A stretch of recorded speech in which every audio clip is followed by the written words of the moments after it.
This is Winnipeg Sports Talk Daily with Andrew Hustler Paterson and Michael Remis. Hey, what's going on, everybody, and welcome to another edition of Winnipeg Sports Talk Daily. Andrew Paterson, Michael Remis with you, and we have a packed show today. Lots to get to coming out of Friday's announcement that the Winnipeg Jets would, were taking the C away from Blake Wheeler, what that means for this club going into training camp in the upcoming season. And we are very lucky to be joined in a few minutes by Dave Poulin, who, of course, wore a C in the National Hockey League and had that C taken away from him at one point. So I'm really looking forward to getting Dave's take on what we heard Friday, what this means for the team going forward, for Rick Bowness as the new head coach, and where this leaves Blake Wheeler with this club going into the upcoming season. Jeff Hamilton's going to join us as well. We've got a number of things to touch on with Hammer. We'll certainly get into the Jets story, but he was in Hamilton. We'll find out what the heck happened to the Winnipeg Blue Bombers. Who were those guys? And who was that guy playing quarterback for the Hamilton Tiger Cats? Dane Evans with a career day, 5 touchdowns, kind of a shocking thumping of the previously 12-1 Winnipeg Blue Bombers. The Bombers head into the bye. We'll get to that, as well as Jeff's feature story in Saturday's Free Press on Kelsey McKay and more charges to the former Churchill and Vincent Massey head coach. And listen, it's so much going on in the National Football League yesterday. And because we were so busy with the Wheeler news on Friday, we didn't have a chance to have Hacksaw on Friday heading into the weekend. Lee will join us today, the best and worst of week 2 in the National Football League. And of course, we'll get ready for a big Monday night doubleheader tonight between Bills Titans early, and then the game I know a lot of people around here are quite looking forward to. The Minnesota Vikings look to go 2-0, taking on the Philadelphia Eagles in the second Monday nighter tonight. So a very full slate. Obviously talk a little bit more about the Jets' performances out at the YoungStars tournament as well. Another game this afternoon going on. We'll keep you up to date on that.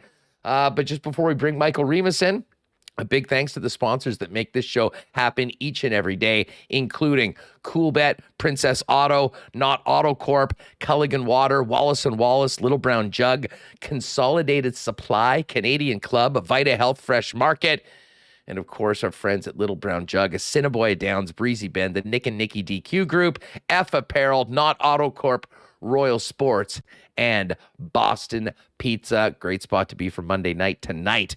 Have a chance to win a trip out to Vegas over with our friends at Boston Pizza. Let's get Remis in here and get this show on the road. Remo, what's going on? How are you?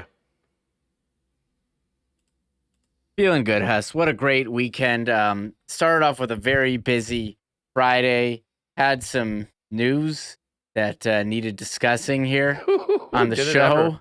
Wow, that was quite a bomb. And then after a great start to the weekend for me, went to the Eagles show at the Arena at Canada Life. How was that? Oh, it was the best show. Loved it. Not a cheap ticket, but I think they definitely give you your money's worth on that one. So I love that. But the first time I'd been at a concert in Winnipeg, I think a couple of years for sure, or even at the Arena. They did some renovations there, took down the wall where the Moxies was, so no more Moxies. And then, yes, we had the YoungStars games all weekend, NFL yesterday. So, and now it's training camp week. This is awesome. Yeah, it's full system. All systems go here on Winnipeg Sports Talk and in the Peg for Winnipeg Jet training camp. As we mentioned, things are finishing up today in Penticton.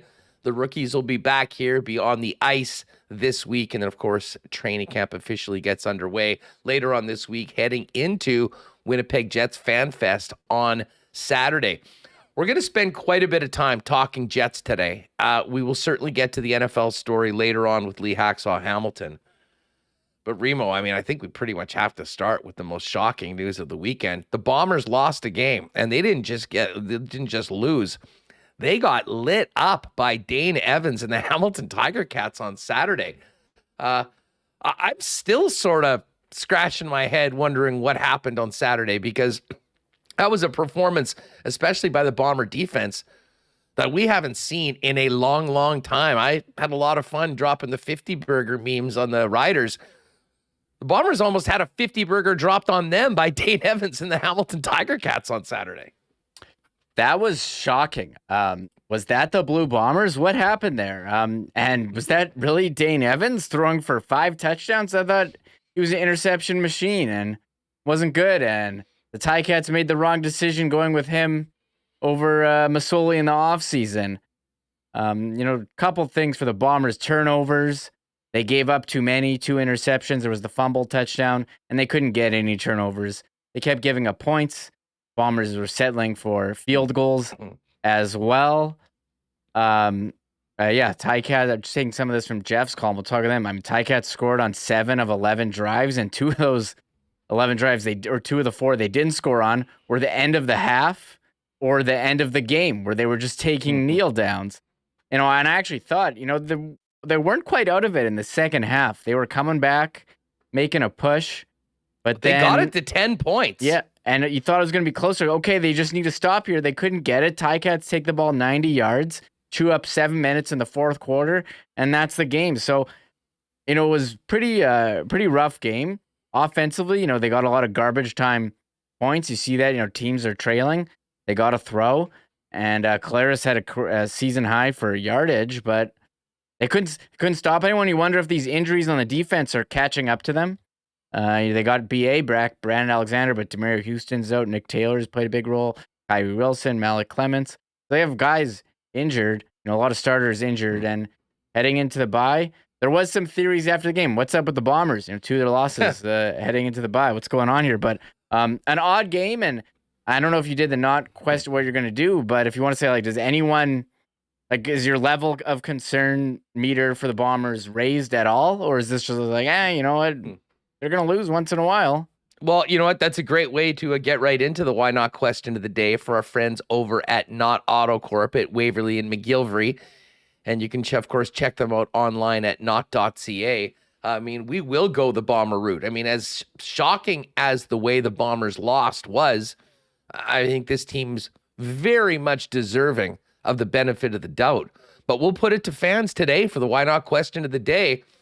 Does the way that the Bombers lost in Hamilton on the weekend change it all or give you pause or concern for the rest of the season and the potential of this team to win a 3rd consecutive Grey Cup? Hit us up in the comments, of course, in the chat if you're with us live on YouTube with your thoughts on the Bombers. For me, Remo, I don't think it really does. I still think that, the Winnipeg Blue Bombers are the class of the Canadian Football League, and I think they've got an incredible level of confidence in, maturity and experience to move on from a game like this. And in some ways, and many people said this after the loss to Montreal with the way that it happened, maybe this is a good thing for the Winnipeg Blue Bombers in that, certainly the rest of this bye week, much like the last bye week, they'll be thinking about getting back to practice and starting a new winning streak. I don't think this is the sign of the bottom falling out by any stretch of the imagination for the Winnipeg Blue Bombers, but it is a reminder that if you don't come prepared and ready to go and play your best, this is still professional football, and even a team that only had 3 wins on the season can come in and have their way with you if you don't play up to the level that you've been doing for a long time. And that's sort of where I'm at on this one. They get the benefit of the doubt, but I will be very interested to see how they come back and play in their next game against the Riders coming out of this bye week. Yeah, I agree with you there, Hacksaw. I'm just reading some of the comments. Kyle says, this is Zach Collaros' 3rd legitimate loss here. Yeah. Since he became a starter of the Bombers. By legitimate loss, I mean not the ones where they're, games that they're actually actively trying to win. I think it does show you that, we can dump on the East all you want, but it was Toronto who beat the Bombers last year. And this year, Montreal, we all remember that game. And who was it? Hamilton on the weekend. And, we kind of dumped all over Hamilton. They've had some issues at quarterback, but Dane Evans certainly brought it. It's funny, in the last loss, we were all dumping on Mark Leggio after that game, but Mark Leggio going three for 3. Now, the longest was 36, so these aren't huge field goals, but if you're going to dump on a guy when he's not playing well, you got to praise him when he's playing well, and I think he's alleviated a lot of concerns that fans had, especially after making that big one in Saskatchewan. And we've kind of forgot. I'm only bringing this up because the Bombers lost, and you're like, oh, well, when was the last time the Bombers lost? And that's what you think of. Just trying to take some positives away from the game. If you do want to take a positive, Dalton Schoen has 6 catches, 158 yards. I mean, what a find. This Still guy needs one more touchdown for the Bomber rookie record. I believe it's the unofficial. I refer to the historian, the Scooch, Joe Pascucci, who had a piece on that last week. I mean, he was great, and a lot of the yards the Bombers were getting was a little later on in the game. But as Tristan Rivers' music just said, I get people that would call it garbage yards, but that's why the Bombers are so good.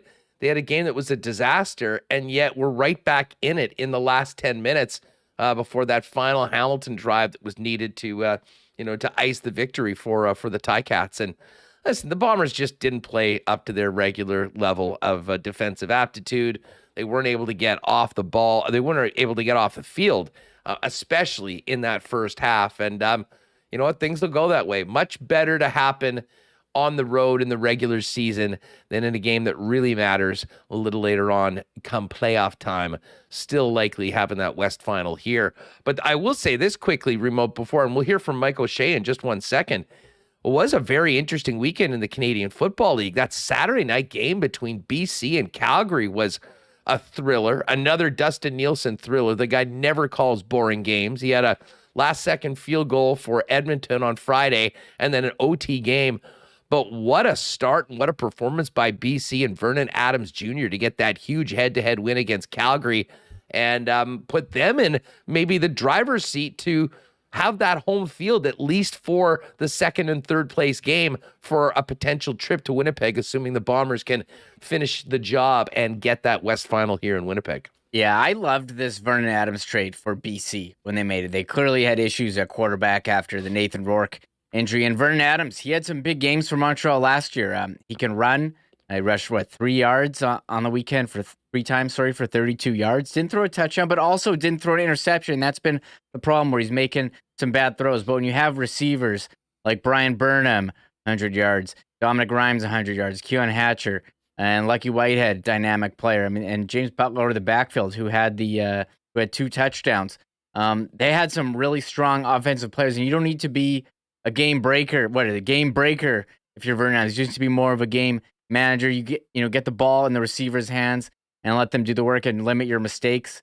They did that. Jake Mayer, I mean, he's been very strong for Calgary since given the starting role. He had another 300 yards, 3 touchdowns, no picks for him. This was an awesome game for two teams deciding who's going to play the Bombers in the West Final, right? Isn't that what that was? The West runner-up ball, though, was the Bombers who lost on the weekend. So as much as we want to say, okay, Bombers have punched their ticket to the Grey Cup, basically, these are two pretty good teams when they're on in BC and Calgary. Oh, listen, I don't for a second think that the Bombers are a shoe-in for the Grey Cup.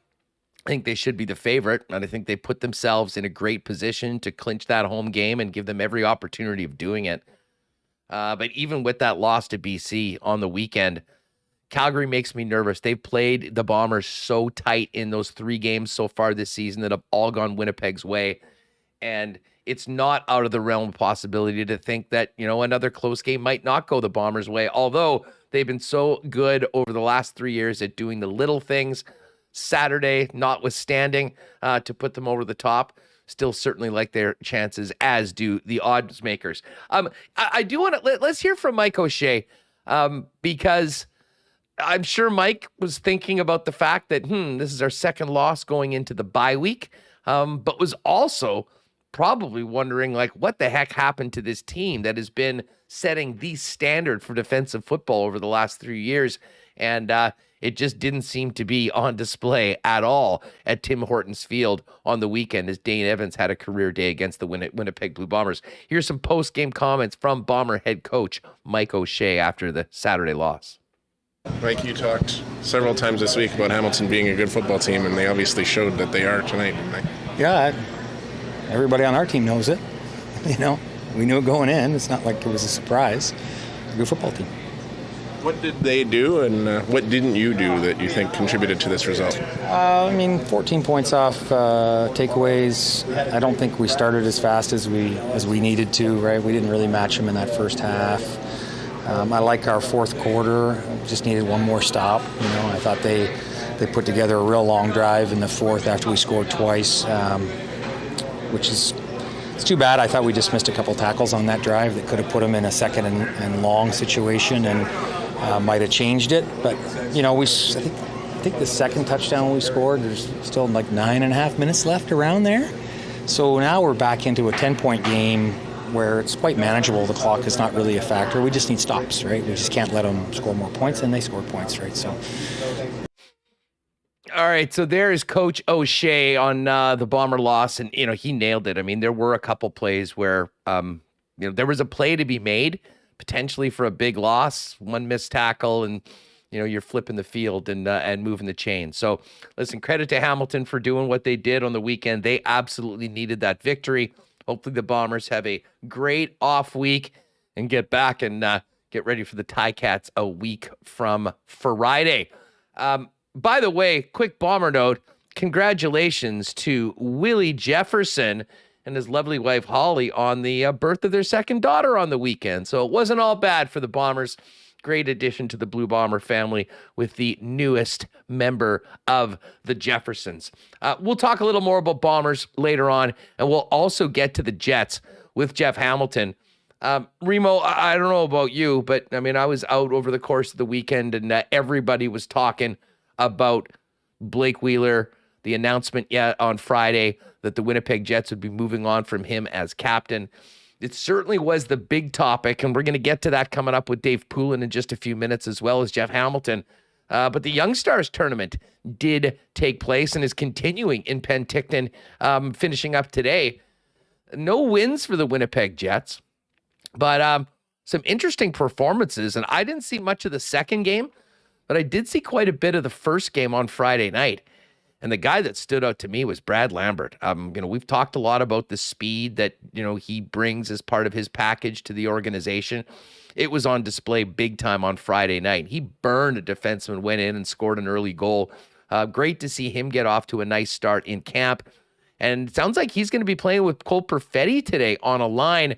And originally it was Lambert and Lucius playing together. Hasn't been a great coupled games for Chaz Lucius, so I think it's sort of fallen down the lineup a little bit from Mark Morrison. But Brad Lambert's opened some eyes, and certainly I think a strong performance this week will put him in a good spot to go in and have a good camp. Yeah, Lambert spoke last week before they left for Penticton and said that his, as much as we've talked about his confidence loss or speculated on that, he said that it really hasn't. And he knows that if he's able to play in an offensive role, he can put up points. And you saw that speed on Friday, scoring a goal and recording an assist, as you said, burning a guy. And he's been rewarded playing with Cole Perfetti on the second line here today with Greg Morellis, who also scored in Friday's game. Chaz Lucius, I think he's making his way back from this ankle injury, Hush, and maybe we had a bit too high expectations coming in. He hadn't played in 7 months, and he's, what can we take away from, line rushes in this rookie term? But he was started on the top line with Lambert, and now he's been moved down a bit to the fourth line. So maybe it will take him a bit longer to recover and get his game back. But Brad Lambert's the guy who we've had our eye on him, since he was drafted here, 30th overall, and now making an impact. And you have to wonder, it's going to be Lambert watch all training camp. Where is he going to go? Is he going to go on the Moose? Is he going to go back to junior, or even back to Europe or outside? You're going to put odds like a 1% chance. Europe on the Jets. No Europe. So it's 50, 40, 49. AHL 49, WHL 1%, NHL 1% Europe. Is that what we're putting the odds? I'll say this. If I had to change I would have said that it was maybe a little bit more skewed towards the Western Hockey League going into this tournament. But, and again, I mean, for what we can take from a couple games, I think that they're probably, if he continues to play like this and show that he's capable of going up against the men come training camp time and in the preseason, I think he's probably helping his cause to maybe be a little bit closer to the big club and potentially play with the Manitoba Moose.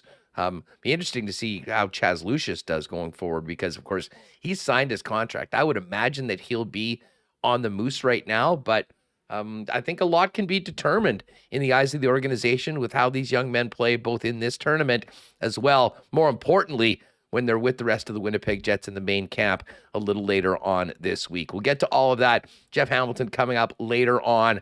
Really looking forward to dissecting Friday's announcements with Hammer, as well as a number of other topics. We will, at the end of the program, before we get to our picks and the Coolbet lines for Monday Night Football, get over a recap, a big weekend with some wild finishes in the National Football League. But we're going to focus in on the Jets for the better part of this next hour plus with Dave Poulin from TSN Hockey in just a minute, as well as Jeff Hamilton. Well, listen, before we get to Dave Poulin, big shout out to our friends at our newest sponsors, the gang over at Consolidated Supply at 1395 Niagara Road East. Consolidated Supply for years has been the irrigation and artificial turf specialist here in Manitoba, working with folks and their homes and their properties, as well as golf courses around the province. Whether you need artificial turf to build a dream putting green or something that'll stand your pet's waist, or whether you're looking for irrigation systems to get your lawn green and lush with irrigation like you'd use at the golf courses, they can help you with DIY, do-it-yourself irrigation solutions. And speaking of golf, whether it's for golf, whether it's for ripping around at the lake, or where you've got your cottage in the off season, or maybe a tricked out golf cart for the use around the warehouse, ranch, or farm, Consolidated Supply is also Manitoba's dealer for all things club car, and they also do rentals as well. And by the way, you might not know this, but in addition, if you're planning the beautiful backyard of your dreams, hot tubs in stock right now. Get you a great deal on those outdoor barbecues and outdoor kitchens as well. Find out more online, cte.ca, or give Spicy Joe and the guys a call. Great WST listeners as well as sponsors, 470-3832, 1395 Niagara Road East for our friends over at Consolidated Supply. Vita Health Fresh Market continues to be our go-to spot, stocked with Winnipeg's best selection of local, organic, and natural groceries, supplements, and beauty products, all at great prices. And if you're into organic produce, local grass-fed meats, and more, or a great grab-and-go deli with delicious, healthy, and fresh Vita Market salads and sandwiches, Vita Health is the store for you. They've been empowering Manitobans for over 85 years to lead healthy lives. Now with 7 Winnipeg locations. Pop down and see them at any of them, including the newest store in Linden Ridge. And check them out online at their new fully shoppable website at myvita.ca. It's always busy over at Wallace & Wallace. They have been the fencing experts in Manitoba for years, and you've seen the trucks and fences all around the city. What you might not also know is that they're one of the garage door leaders in Manitoba, working with Clopay, the largest garage door manufacturer in the world. And despite supply chain issues we've all been experiencing, you can get a beautiful new garage door ordered, delivered, and installed in less than 4 weeks, just before the snow starts flying. And hey, not only is there 161 different styles of garage doors to choose from, but a new garage door can add up to 4% to the value of your home. Find out more on what's available at wallacedoors.com. You can give them a call or pop down in person and see them at their showroom over on Lawson Road. And a big cheers to Pitt and the gang out at Aikens Lake. I know they've got just another week or two of the fishing season, and what a season it's been. One of their busiest year ever coming out of the pandemic. I know people are already planning for amazing fly-in fishing trips to Aikens Lake next year. Find out more on how you can enjoy the amazing fishing, but even the better people and hospitality at Aikens Lake online, aikenslake.com, or check them out on any of the social media channels at Aikens Lake. All right, Jeff Hamilton's going to come on a little bit later on. He was in Hamilton. We'll talk a little Bombers with him, but we'll probably spend a little more time talking about the Jets' decision to remove the captaincy from Blake Wheeler on Friday. But no better person to talk about that with than our good friend Dave Poulin, who has been through this before himself. Let's welcome Dave in right now and see what he has for us on the Jets news coming out of Friday heading into the weekend. Dave, how you been keeping? You hit him straight this summer? Keeping on the fairway? You know what? It was a pretty good summer for golf, Andrew. I went to the semifinals in the 4-ball at the club. But what has tended to happen to me my entire hockey career, I start to play really well just when it's time to go back to work. It's like the golf gods know, and all of a sudden I'm hitting it better, and the putts are going in, and I'm chipping like a maniac. Who, I didn't have the hands of some of the skilled players, and then they say, well, now you got to put the clubs away. It's time to go back to work. So, but it's always a fun time of year in the fall, and as we get ramped back up for hockey, I kind of don't mind putting the clubs away when it comes to what we have in front of us. Well, you're exactly right. And needless to say, training camp is going to get going this week, but we got our first real jolt of how things are going to be done under new head coach Rick Bowness on Friday, announcing that Blake Wheeler is no longer the captain of the Winnipeg Jets. They'll go with the leadership group. And, as Rick Bowness kind of mentioned, the new leader, the new captain of the Jets will emerge organically. Dave, you've been around the game for a long time. What was your reaction to what we heard on Friday? And what did you think of the decision made before training camp even started? Surprised, first of all, Andrew, very surprised. And I may have been less surprised had it not been a new coach doing it. And, if it had been a coach who'd been there and decided it was time for a change. And I have been a part of this firsthand. And I was a captain in Philadelphia for 5.5 seasons. And Bob Clark was the general manager who had named me captain. And he was also the general manager who took the captaincy away from me. And it was in December, might have been early January of 90.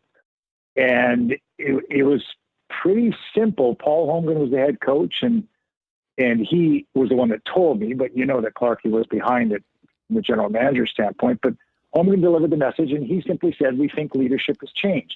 Now, I had been out with an injury most of December. I certainly didn't think leadership had changed. They felt it had. And so it was incredibly disappointing for me. I took so much pride in it, as I'm sure Blake has and did. But it was also a prelude to a trade for me. And, maybe they just at that point, Clarkie just didn't want to trade his captain. There were no rumors or anything at all. And I think it was about 3 weeks later that I was on my way to Boston. And so in this situation, the unknowns are ahead. Rick Bowness comes in as a very veteran head coach, but he hasn't been in the locker room. So he's done his homework. He's talked to players. And, and I'm thinking about some of the new coaches that took over for teams that I played for and some of the questions I was asked. And I remember when Mike Keenan took over, he was a rookie coach. I was going into my second year in the league, and that's the year I would become captain. And the very first question he asked me, and I swear to God, he didn't even introduce himself. I was meeting him at the Pancake House in Philadelphia, and I walked in, and he looked at me and simply said, do we have a goaltender that can win the Stanley Cup? And so every new coach is focused on something, and that was his focus that day. And he talked more about the goaltending. Now, I also wasn't the first person he had talked with or interviewed, so obviously that question had come up in other interviews with veteran players, what our goaltending situation was, and that's how important he felt it was. But with all the talk last year about the Jets locker room, about, if there was a division in it or what was going on or the harmony wasn't there and all factors that go. And trust me, a lot of this is coupled with disappointing seasons. I mean, it just is. And with everything that's gone on last year with the Jets in terms of, fairly public viewing of what was going on in the locker room and that the harmony wasn't there. And hey, that all goes with disappointing seasons. And the expectations were high going into the year last year with the changes that were made. And the disappointment was there on the ice. And so I think that's inevitable that change is made. I still am surprised that it happened this quickly. Of course, if I'm in Rick Bowness's shoes, I do want it to happen before the season starts, before camp starts. Dave, for Rick Bowness to make that decision, It's been well documented. He's reached out to a number of his players, and I imagine most of the individuals on the roster. Would it be from that player feedback, or how involved? You mentioned Clarkey with what happened with you in Philadelphia. I would have to think that Kevin Cheveldayoff would be in lockstep with this decision, no? Yes, he would be, but he wouldn't be making the decision. That would be left to Rick Bowness, and that would be the distinction. And I think with a veteran general manager like Kevin Cheveldayoff, that he would say, here are some of the issues. You've got to handle them how you handle them. Rick would go about doing his due diligence, and he would put information together. And, I thought a lot about this over the weekend, Andrew, knowing we'd have a conversation about it. And, when Paul Maurice stepped down, he said he thought he had gotten what he could from the Jets team, and that's why it was need for a change. And maybe the exact same thing is here. And Blake Wilson had a very good Blake Wheeler had a very good run, captain of the Winnipeg Jets. And he plays hard every night. He brings what he has. He's had a really good run. And sometimes it is time for a change. And sometimes the person who knows at least is the person that has to be changed. And while I didn't feel like, it was right in my situation, obviously, management did, and that's the way it works. Now, Dave, Wheeler was, mentioned in trade rumors quite a bit throughout the summer, and it was reported that, I think he had come to the point where he thought it might be a good idea as well. Now, at his age and with that contract, it obviously proved to be difficult and eventually impossible at the end to make the move. So where does this leave Blake Wheeler going into this season, assuming that he's a member of the Winnipeg Jets?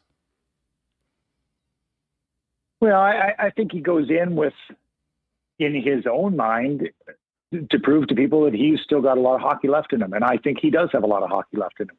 And maybe the burden of not going in with the C on every day will be in his best interest. And I know the only way to do that job effectively is to take it personally. And people say, well, you can't take it personally. You're darn right you take it personally. You take wins and losses personally. You take the way you play personally. You take the way others play personally, because it's a pride thing. And maybe having that burden removed from his jersey will prove to be, a little catalyst for Blake Wheeler. And so I'd look at it as, if I'm the player and that's the hand I'm dealt, I'm coming into camp and I'm saying, gentlemen, I'm not done yet. And by the way, I'm going to continue to be the same person in the locker room, and I'm going to lead and support whatever leadership group is there. Dave, how do you think that this decision that was announced on Friday by Rick Bowness, how do you think it resonates with the other guys in the Winnipeg Jets locker room? What is the message that it sends, and what does it do for the tone around a team with a new head coach going into training camp? Well, I think it makes it clear there's a new sheriff in town, Andrew. I do. And, and this is a veteran coach in Rick Bowness. He's coached a long time. He's been in different roles. He's been a head coach. He's been an assistant coach. He's been an associate head coach. And so he's sat in the different seats. He's watched leaders of various ilks along the way. And I think the importance of putting his stamp on it is significant. And if that is the biggest issue with this Jets team, is that, it wasn't as smooth functioning off the ice as it should have been and could have been. And once again, I always believe the on ice leads the off ice. The off ice doesn't lead the way. But it has to be smooth and it has to be good for the on ice to be effective. And so, I think everyone's eyebrows go up and say, wow, nothing is secure. Now, it's common for a general manager, Andrew, to go in and stand up in front of a team and say, every job is open going into training camp. I remember Harry Sinden doing that in Boston, and, in a packed room, back then you had 80, 85 kids at camp. I remember looking over at Ray Bork and saying, yeah, I think you're okay. I know there's a lot of jobs available, but I think you'll be fine. And when that is said, it's not just jobs, it's roles within the team.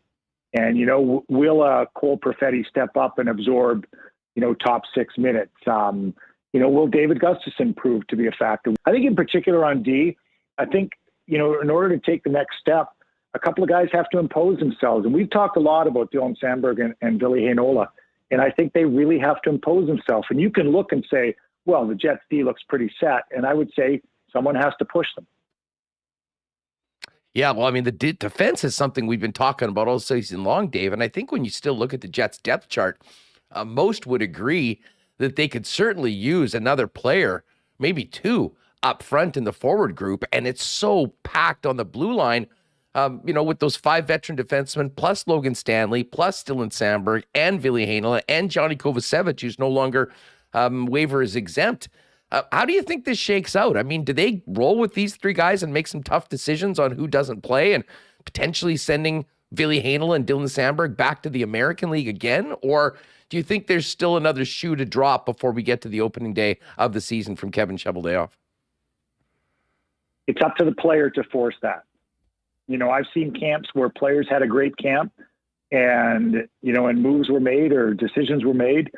And the best thing a manager can say is, I had no choice. I mean, the player showed me that, after all this discussion, all this talk, because if you think back over a couple of years, we've been talking about these guys for a couple of years now, Andrew.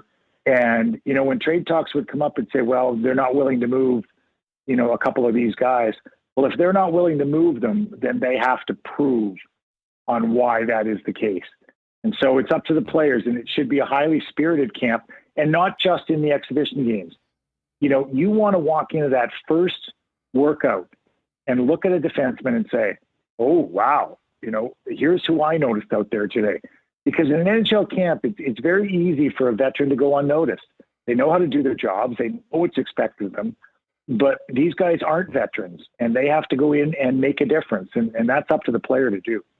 Well, and to bring it back to camp overall, most of the players within the Winnipeg Jets have never known anything other than Paul Maurice here in Winnipeg as the head coach.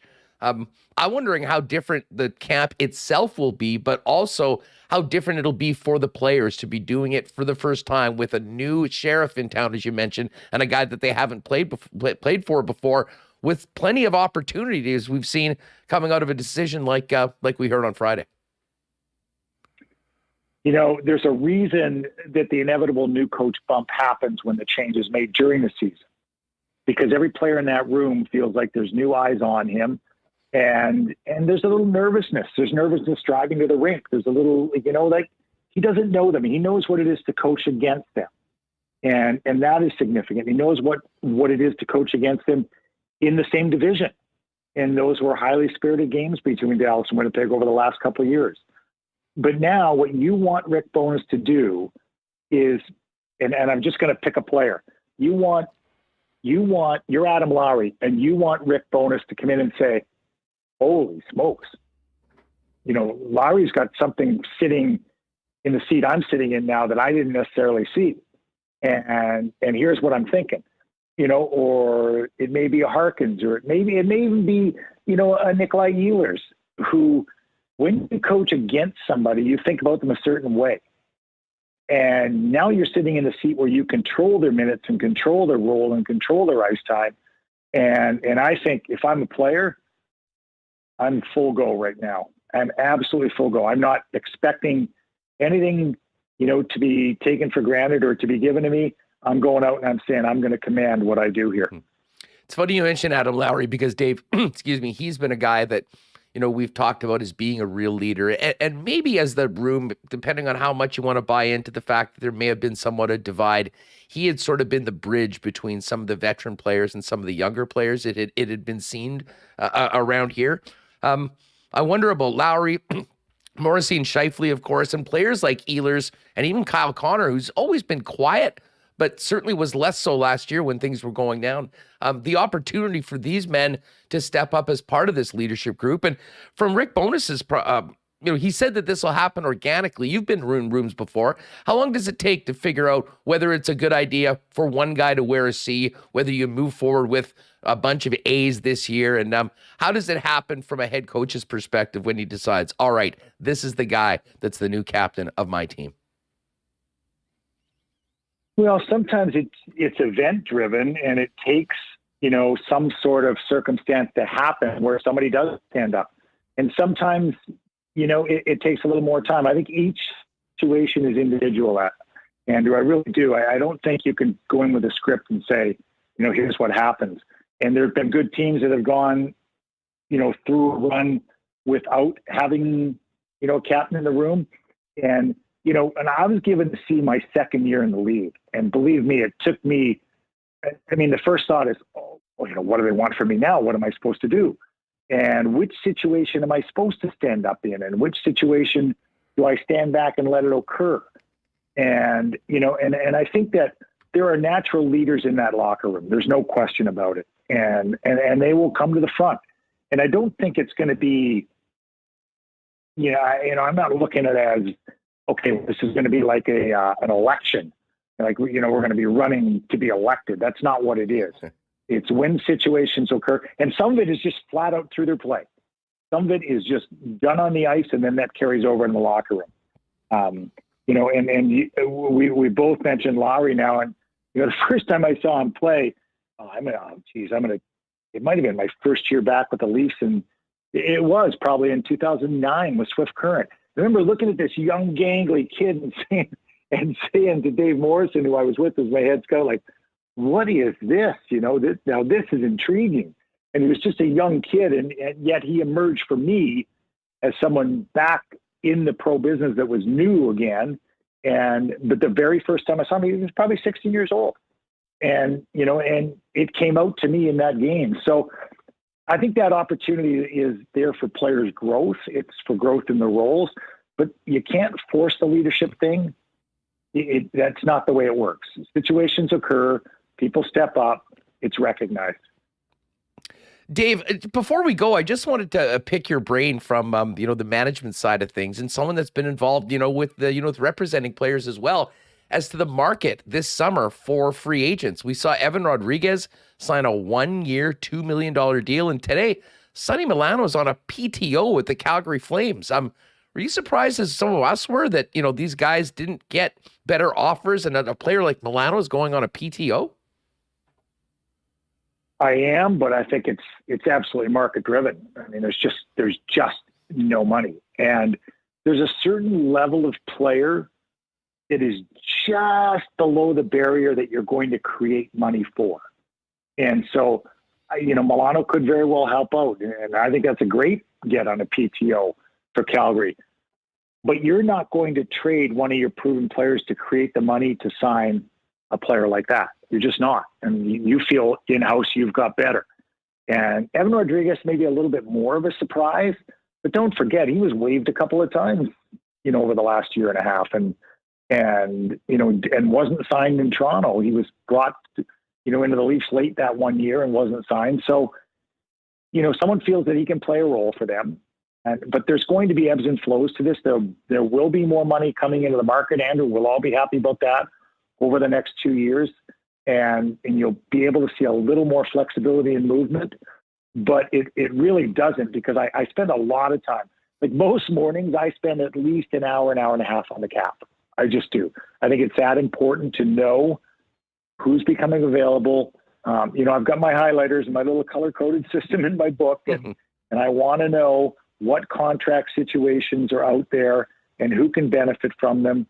And even back to the captain and Blake Wheeler, when you talked about the potential movement in the contract, I haven't seen a contract that can't be moved. I just haven't, because someone is going to be willing to be the middleman on it. A contract can move twice, as you know, 50% and then again 50%. So the final absorbing team can only have to pay 25% of that number. And if you put Blake Wheeler on the market and have moved him twice to get him where he's going at 25%, boy, oh boy, that would be a really effective pickup for somebody. Well, it would, I think, right now. And part of the reason why this hasn't happened is that, Blake Wheeler's still an important player of the Winnipeg Jets. And as long as he's here, whether he's got a C or not, he'll probably have a pretty significant role in that top six and certainly on the power play. And it'll be very interesting to see how he handles this, what this does for the team going forward. And say this, David, certainly the Winnipeg Jets are going to give you guys plenty of storylines to kick around on TSN That's Hockey. We look forward to that, Andrew. It's a great time of year for storylines. And I think this is an intriguing team this year. I've already starting to have my conversations internally with different people and trusted guys that I go to and see what their volume is. And Winnipeg's interesting. And because I think, the goalie guys fully expect a big bounce back from Connor Hellebuyck. We talked about the defensive situation, but up front, there's some intrigue there in what might emerge. And I think we've seen enough of Cole Perfetti to be really intrigued with what that can do. And say just for intents and purposes, you say, okay, you're going to open up with Kyle Connor, Pierre-Luc Dubois, and Cole Perfetti. Well, all of a sudden now you're going to say to Mark Scheifele and Blake Wheeler, you're going to play against the second pair D every night. They would look and say, okay, now there's how we turn what we perceive as a negative into a positive, because we're going to get a great matchup every single night. And oh, by the way, we might have Nikolai Ehlers on our left side. So all of a sudden now, it's the way you perceive it and how you manage it. And it's up to the players. These are proven professionals I'm talking about here. Really proven professionals in Scheifele and Wheeler and Ehlers. And they're going to make the best of whatever situation they're dealt. Dave, always a pleasure to have you on the program. Thanks so much. Enjoy the last couple of days before things get crazy with camps opening around the league. Good to be back, Andrew. Have a great start to your year, too. Great stuff with Poulin. Really appreciate him coming on. And very interesting to hear his own experience with going from the captain to the former captain in Philadelphia with the Flyers during his playing career. Don't forget, folks, why not question of the day? How do you put together what happened to the Bombers on Saturday? Concerned at all, or just a blip in the road? Hit us up in the comments. But a big thanks to our friends at Not Auto Corp for their great support of Winnipeg Sports Talk from day one. Shout out to Sean and Andre, great new members of the team over at Not Auto Corp. And folks, if you're thinking about getting into a new vehicle or upgrading your current one, start your search at Not before you go anywhere. Why not get into the car of your dreams at a great price with the help of the Not team? Check out all the amazing vehicles on the lot, including a number of Teslas. Find out more about their Tesla Experience program if you've been considering moving to electric. And if there's a particular make and model that you've got your heart set on, the experts at Not will source it, get it here to Winnipeg, and get you into it at the best possible price. Not Auto Corp, proud sponsors of WST. Pop down and see them, Waverly and McGillivray, and online at not.ca. Well, Royal Sports is ready for hockey season. For over 35 years, family-owned Royal Sports has been the hockey superstore in the city of Winnipeg. And so much more than just, a great skate sharpening service, $1 million stick inventory, goalie equipment, skates. They've got it all. And of course, for the fans of hockey, an incredible NHL selection of merchandise, thousands of pieces of Jets gear as well, not to mention Bombers, NFL, Blue Jays, international soccer. They really do have it all at Royal Sports. Pop down and see them, 750 Pembina Highway. And follow them on Instagram at Royal Sports Pembina for their latest merchandise drops and sale information. Well, we're getting into the fall, folks. Things are sort of feeling like they're pretty much back to normal. And hopefully that's going to involve some great events, some, dinners, family gatherings, things that maybe haven't happened this last little while. And, of course, weddings as well. And, guys, everyone needs at least one suit that fits and looks great. And you might not have been putting one on for the last few years. Pop down and see Andrew and his great staff at F Apparel, Winnipeg's leading spot for custom men's clothing. Custom suits beginning at just $400. Remis and I both went down there, got a chance to pick out colors, fabrics, styles, and more. It was an absolute breeze with the great staff at F Apparel. And a few weeks later, got great looking suits to get us through the upcoming winter. And fellas, if you're planning a wedding, talk to the gang at F about a 15% discount for everybody in your wedding party when you get your suits at F Apparel. F Apparel, 190 Smith Street downtown. Find out more or make an appointment to pop in and see them at F. That's EPHapparel.com. And hey, a big cheers to our friends out of Breezy Bend. What a great season they've had on the course. Very successful hosting of the Canadian Mid-Am Seniors Women's Championship a couple weeks ago. And now Craig and his staff are hard at work with the new green complex for the 7th and 15th holes. If you are thinking about a long-term home at one of Winnipeg's top private courses for you and your family, talk to our friend Corey Johnson about getting on that waiting list for next year. And you can also find out more on everything Breezy has to offer over at breezybend.ca. All right, Jeff Hamilton's joining us in a few minutes. Did get a chance to take a quick look over at what's happening with the Winnipeg Jets in the prospects game in Penticton. And Remo, I was talking about Brad Lambert and how he impressed on when the game that I saw on Friday. He's looking good right now playing with Cole Perfetti, and he did everything on that shift, pickpocketing a Calgary defender to create an odd man rush and ended up finishing it off into an empty net. So Brad Lambert gets the Jets on the board to tie the game up at 1, and a real nice opening performance after a tough World Junior for Lambert. Yeah, should we show the highlight of the goal? Do you have it? Yeah, I got it right here. Perfect. Well, listen, here we are, up to the minute highlights from the prospects tournament at Penticton. If you're with us on YouTube or you're watching it later, wonder what we're talking about. This is the way it looked from Penticton when Brad Lambert got on the board for the Jets. The 3-on-1 from inside the circles, and Chechlev makes the save. Now the rebound, Lambert scores.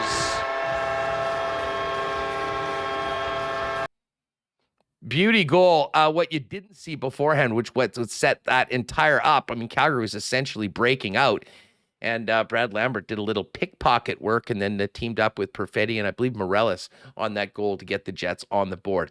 Listen, we're going to talk a bunch of Jets topics and more with Jeff Hamilton coming up in just a second. But before we bring Hammer on, just wanted to get a couple of these clips from Mark Scheifele in, because Scheifele was on 32 Thoughts, I believe, interviewed with the guys from the players event out in Vegas over the last few days. And here's a clip from Mark Scheifele on his reaction to the news that Blake Wheeler moving forward would no longer be the captain of the Winnipeg Jets. Yeah, it definitely caught me by surprise. I know, Blake talked to me right before leaving for Vegas, and kind of just, I was pretty much like walking out the door, and he kind of gave me the thought. And then actually Rick Bowness called me this morning just to tell me, before, hearing it from, in the media or whatever. So definitely, yeah, I was definitely shocked. I didn't see it coming. I think right now it's just, obviously, Blake's a really good friend of mine, and just want to be there for him and for the team. And, when I get back to Winnipeg, obviously we have a bit of a team weekend this weekend, which would be good to, get together as a team. So, just want to talk to the guys and just kind of get their thoughts and see how they're feeling. And, we all got to work through this together, and we're all here for Blake, and we're all here for the team. So, obviously that's a team decision, and we'll go from there. All right. So there's Mark Scheifele talking with Jeff Merrick and Elliot Friedman. And let's get clip number 2 here, because this will be something we can talk about with Jeff as well. Mark was asked if he wants to be the captain of the Winnipeg Jets. Here's how that sounded. I definitely look at myself as a leader. I think we have a lot of leaders on our team. I think, me and Josh, obviously the A's on the team, obviously, yeah, we're younger. We have a little bit different of a voice. So I think, this gives us the opportunity for other guys to step in, and, but I think it's not just going to be one or two guys. I think it has to be a collective. It has to be, multiples of us. We have the Nikolai Ehlers, the Kyle Connors, Connor Hellebuck, Adam Lowry. We have so many guys on this team that, have big voices. And I think this just, we all have to do it together. It's not a matter of one guy. It's a matter of everyone doing it together and everyone being on the same page. And I think, that's how this team's going to have to be led. All right, so there's Mark Scheifele with Merrick and Friedman. Now, here's one more clip from his conversation with the guys. And, we all heard his response when he was asked about this from Sarah Orlesky a few weeks ago, saying that it sort of caught him by surprise. He felt like, I believe the quote was, it was a media disaster. Elliot and Jeff asked him just to speak on his end-of-year comments that have been such a big story in Winnipeg, and many people discussing it around the league over the course of this offseason. I was obviously very frustrated with the year and the way things, panned out during the year. So I was very honest at the end of the year, maybe a little too honest with, in terms of being, talking to the media. Usually I'm a little more closed off. So maybe, what, don't do that, because, you can't, that's one thing I think about. We can't get upset at people for talking in cliches and then get upset when they talk honestly. So I will always take B as opposed to the cliche. So don't change that. Okay.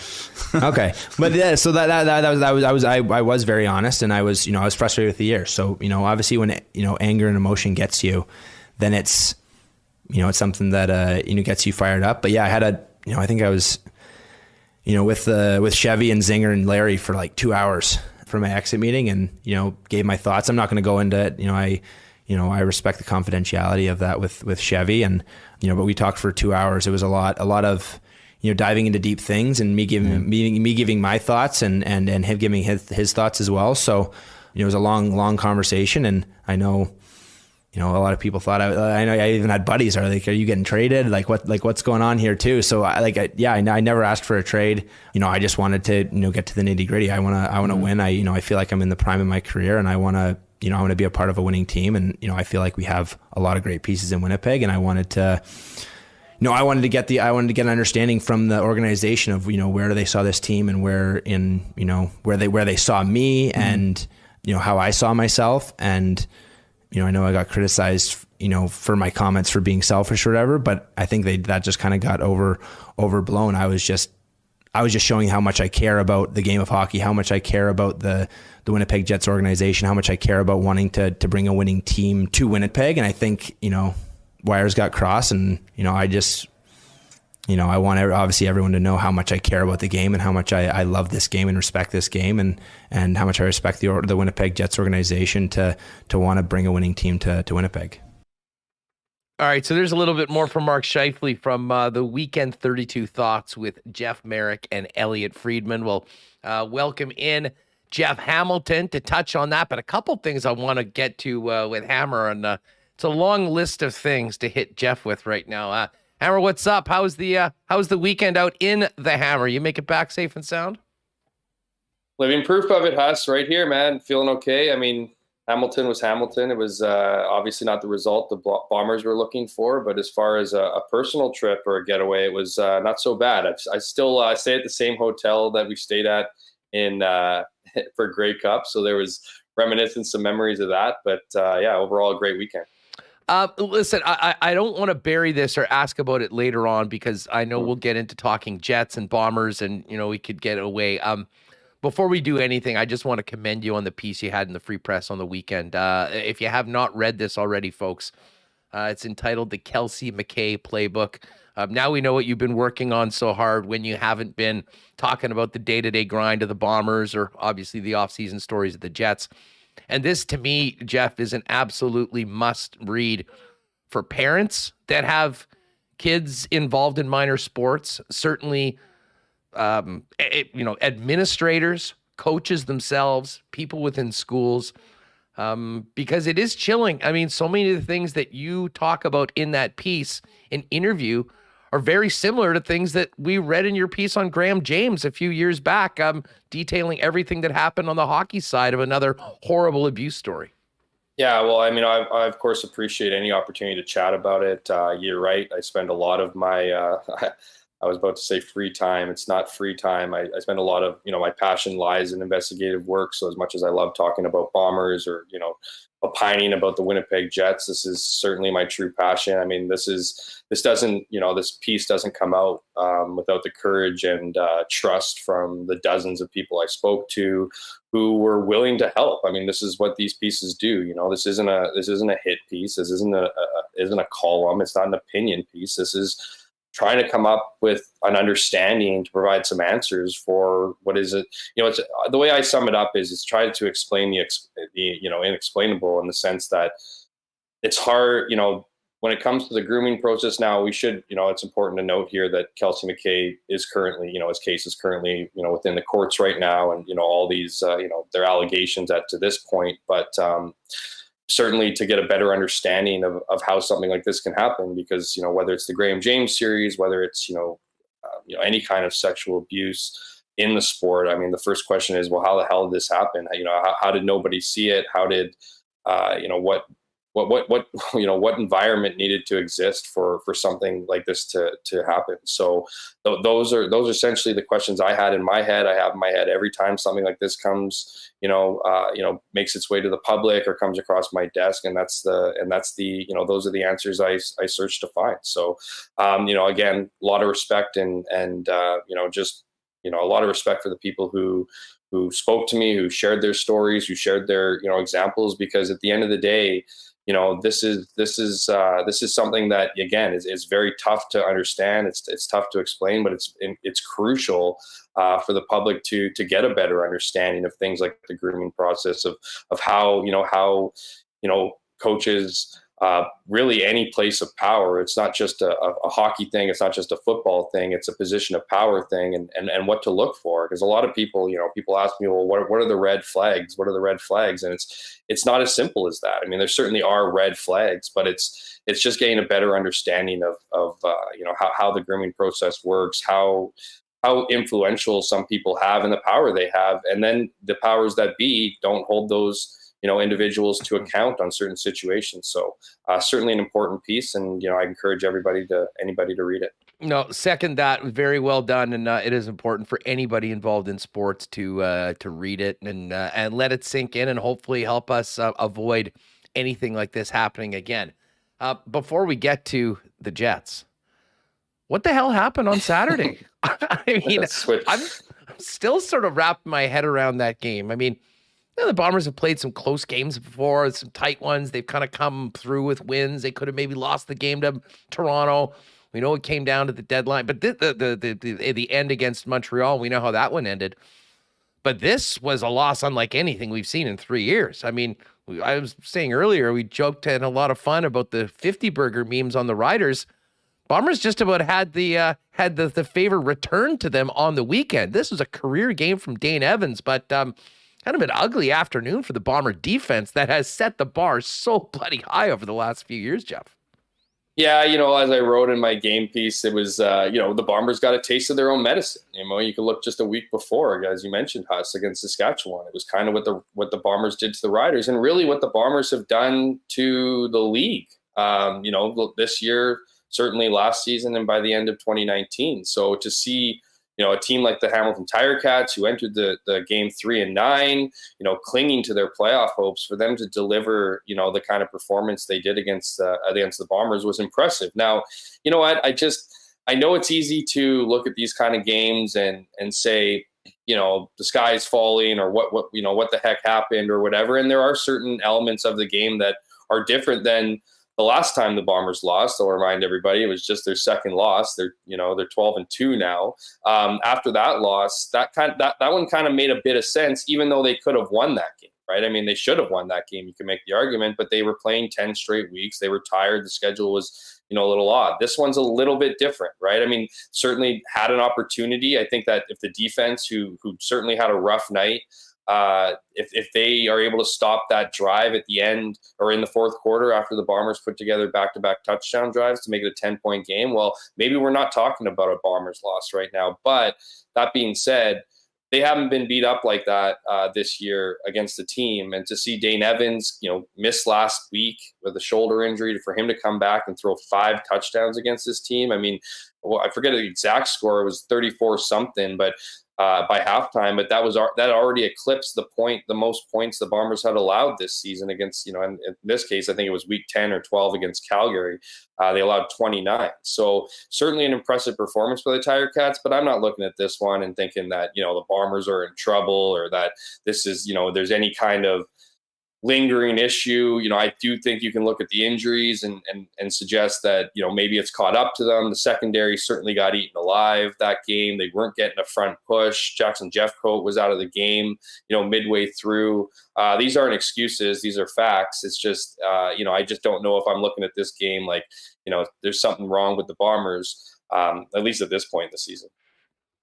Yeah, listen, losing Jeffcoat really hurts, especially in a game where they weren't doing a particularly great job of getting to Dane Evans, when he was in the game before. And then afterwards, I will say this, credit to the Bombers, though. I mean, that second half, they were making, I'm sure, some people nervous in Tim Hortons Field. They got it to within 10 points in the fourth quarter. But then, I mean, and this was the defining drive that might be a huge turning point for Hamilton in their season. A 7+ minute drive for a touchdown in the fourth quarter to bleed the clock, to reestablish the lead. And that was pretty much it. Well, that's exactly it. I mean, again, you look at elements of the game. Zach Collaros threw a season high 342 yards, I think it was. The Bombers put up more offense than the Hamilton Tiger Cats. There's two things you need to focus on here, right? When you're trying to win games, it's the turnover battle, and so those 2 interceptions, and obviously the sack fumble that led to a touchdown. I mean, that's a 14 points swing there. The Bombers have been finishing off drives more often than not on offense. And when you settle for, 4 field goals, when you get within the team, the Hamilton's 30-yard line, and you settle for 3 points instead of 7, those things add up. And so I think it really is a reminder that the margin for error is slim week to week. Doesn't matter who you're playing. Now, I mean, the Bombers have done an incredible job of focusing week to week. We all know the 1-0 each week. I think someone threw out there 1-0 each play post game. So we haven't quite jumped into that category. But I think you have to ask the question about look, there's 2 losses for this team this season, which 12-2 record is great. But both of those losses have come on the eve of bye weeks. And so how many guys were thinking about where they were headed after the game, thinking about what the next plan. I mean, you already have to plan your trip, right? And maybe that's not the case, but it is an interesting coincidence. And, I'm talking to Adam Bighill afterwards, he was wondering the same thing. I mean, he wasn't suggesting that was the case, but that certainly is the common theme here. And you can also even look a bit deeper. The Bombers, I mean, they're at the top of a very, very competitive West Division, but they haven't really been rolling over the East this season. I mean, if you look at the back-to-back games against Ottawa earlier in the season, those were close. You look at the Toronto game, Forrest Beatty doesn't miss that extra convert. Who knows what happens with that game? That one's going to overtime. That one's in jeopardy. So there's not a lot of beating up on the East a lot. So, but at the same time, I think this is a good reminder for them.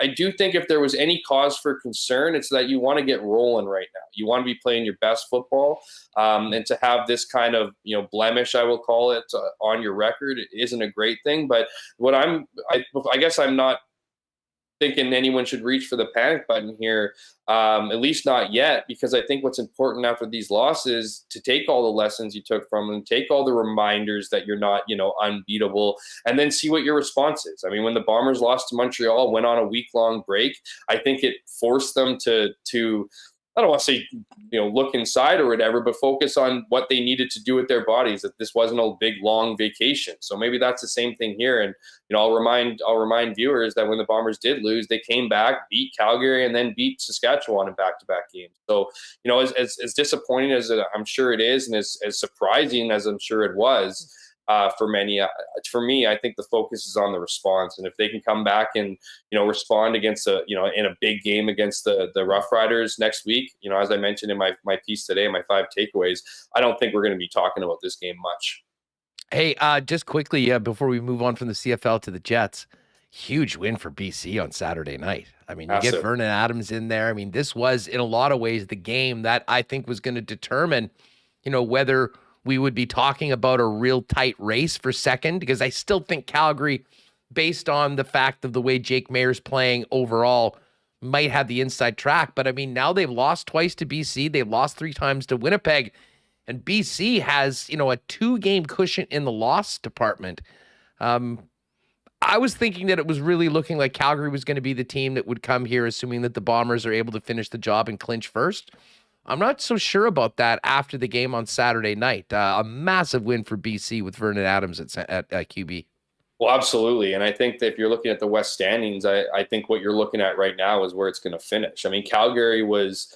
If you look at the remaining games for Calgary and another big game against BC coming up here, which is going to be fascinating with what happened afterwards after that game with the was it a sucker punch or wasn't it a sucker punch? I've seen the video. I call it a sucker punch, but was it on the field or was it after? Was it somewhere afterwards? It was on the field. It was on the field. It was while the game was over. Lucky, the video that I saw, Lucky was kind of had his hands in the air and the stamps were going by them, it was over, right? I mean, you can't hear words exchange or whatever, but you can certainly see, let's just say there were 2 hits. There was Cam Judge hitting Lucky and Lucky hitting the turf. So, yeah, crazy. But just to go back to Calgary, I think, this was a big stretch for them. If they win these 2 games, and everybody thought, not that everyone thought that it was going to be a free space on the bingo card with Nathan Rourke out, but they didn't think that they were going to be, as tough a beat as I imagine Calgary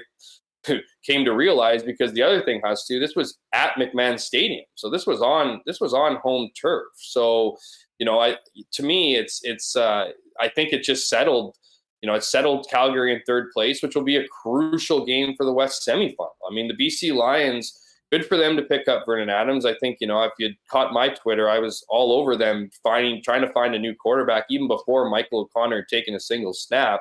And you could just see it in some of the BC Lions receivers' actions. I mean, Brian Burnham, when he caught a ball during the game, it was like, we're back kind of thing. You could see the frustration under Antonio Pipkin, being unable to lead this team. And so, it really did come down to whether or not VA could get it done. And that's a good start. That's a good start against a very good Calgary team. And that race to the West, I mean, who knows what the BC Lions are capable of doing down the stretch here, but all of a sudden, now it might not feel that way by the time it comes around, but all of a sudden those 2 games against BC at the end of the season, depending on where the Bombers go here, could be interesting. I'm guessing they won't be interesting, but beating Calgary the way they did on the road, definitely leaves a little bit more of a what if situation heading down this final stretch here. No doubt about it. We had to touch on the Bombers coming out of the weekend. Be quieter for the Blue and Gold as they're on the bye week next week. We'll get back at it as they next week, getting ready to host the Saskatchewan Roughriders again with that 3rd game between these 2 teams. But let's pivot over to the home squad on the ice. Pretty wild day on Friday, to be honest, Jeff. I mean, I got the message, in the morning that this was happening, and Rick Bowness and Blake Wheeler was going to speak. We both headed down there. I kind of wanted to be in the room to, sort of feel, everything around that moment, because I do think it's a pretty significant moment for the Winnipeg Jets. I know you've seen it. We've talked about it off air, but, your reaction when you saw the announcement made publicly, and then what were your takeaways from hearing both Bowness and Wheeler speak on Friday?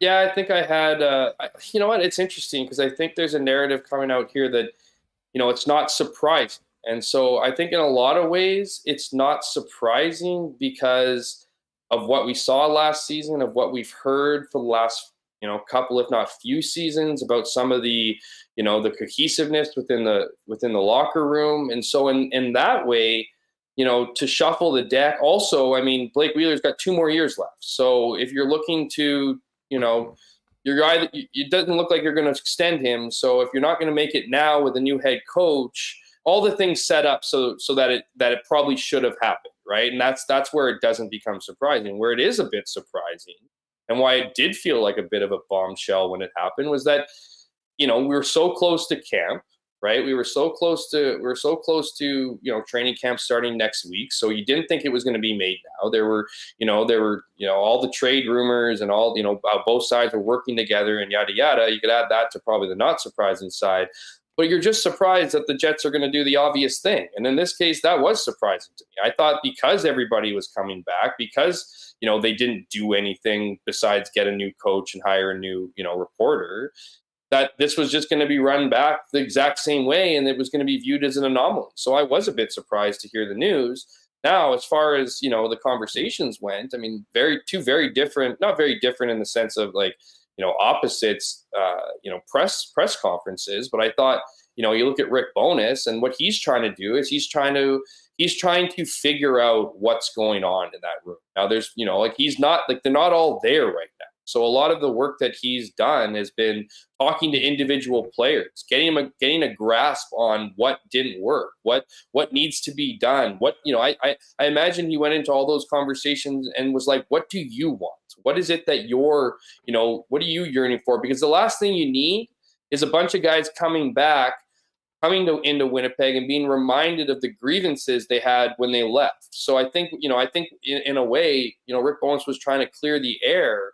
And I don't know how, whether you want to call Blake being stripped to the C, losing the C, changing the culture, all those things. Obviously, what he determined in his conversations was that there needs to be more of an opportunity for others to speak and more of an opportunity for people to feel like they're part of it. And it's clear under, particularly in the last couple seasons, that hasn't been the case. There's been a clear divide. And I don't mean like division of like, I don't like this guy, he doesn't like me, but a clear divide in who's the voice, who's the pulse of the locker room. And if you're going to move into a new era, you can't bring back the old one. And so, I thought Rick Bowness handled his press conference well. I thought he addressed a lot of the questions. For the most part, honestly, I mean, he gave her the old "we'll see" as far as who's going to get the A's and whatever, right? I think he knows exactly who he has in mind. But what we'll see, he's going to take all training camp and the exhibition games to determine, who he wants to hand the reins to. And I think it's a good idea not to have a captain on this team. And to have a bunch of people who are of equal playing level, because I think, the divide there between Blake Wheeler and the leadership group was he was the captain, he ran the show, and now we don't get that. Now with Blake, I think this is a tough situation for him. I think this is a tough pill to swallow. This is a guy who's very, as he mentioned in his press conference, I mean, he takes this job extremely seriously, which there's no doubt that he does. I mean, he said beyond being a father and a husband, this was the most responsibility, this is the greatest responsibility he felt he had in his life. I mean, there's no doubt in my mind that Blake Wheeler wanted the Winnipeg Jets to succeed under his leadership. The reality is that they got kind of close, but didn't. And they needed to change that direction. And so, when I listen to Blake's comments, you can it's pretty clear there's a little bit of, a bruised ego there. Like he doesn't, you don't want the guy to like it. No one's going to like it. He did mention that he was, going to continue to be a leader in that room, which is certainly, I didn't think he was going to, as he mentioned, shift into, back into the shadows and not talk. I don't think you can do that when you're with this organization from day one. But I also thought there was, I think what the biggest issue with this team was, and my biggest takeaway with Rick Bowness's comments and then Blake Wheeler's, ensuing comments was Rick said, I want guys coming to the look, we're in the NHL. This is the NHL. You should not have a bad day when you're a national, when you're a player in the National Hockey League. And I think that had been lost. The fun had been lost really since Dustin Byfuglien decided to leave. And there wasn't enough of that being injected into the room. It became too much about business. It became too much about watching film and doing all the extra work outside of the confines of Canada Life Center. And I think it weighed on some guys that just aren't as, 24/7 hockey. And I think that was the top-down leadership. And where I think things are lost and all that with the leadership group where the Jets had was perspective. I mean, you want guys that don't like losing. Absolutely. You don't want guys that are content with losing. Of course you don't want that. But what you do want is you want an environment that people can, be themselves, that they can show up and not feel like they're, working with a bunch of drill sergeants, not, have that autonomy.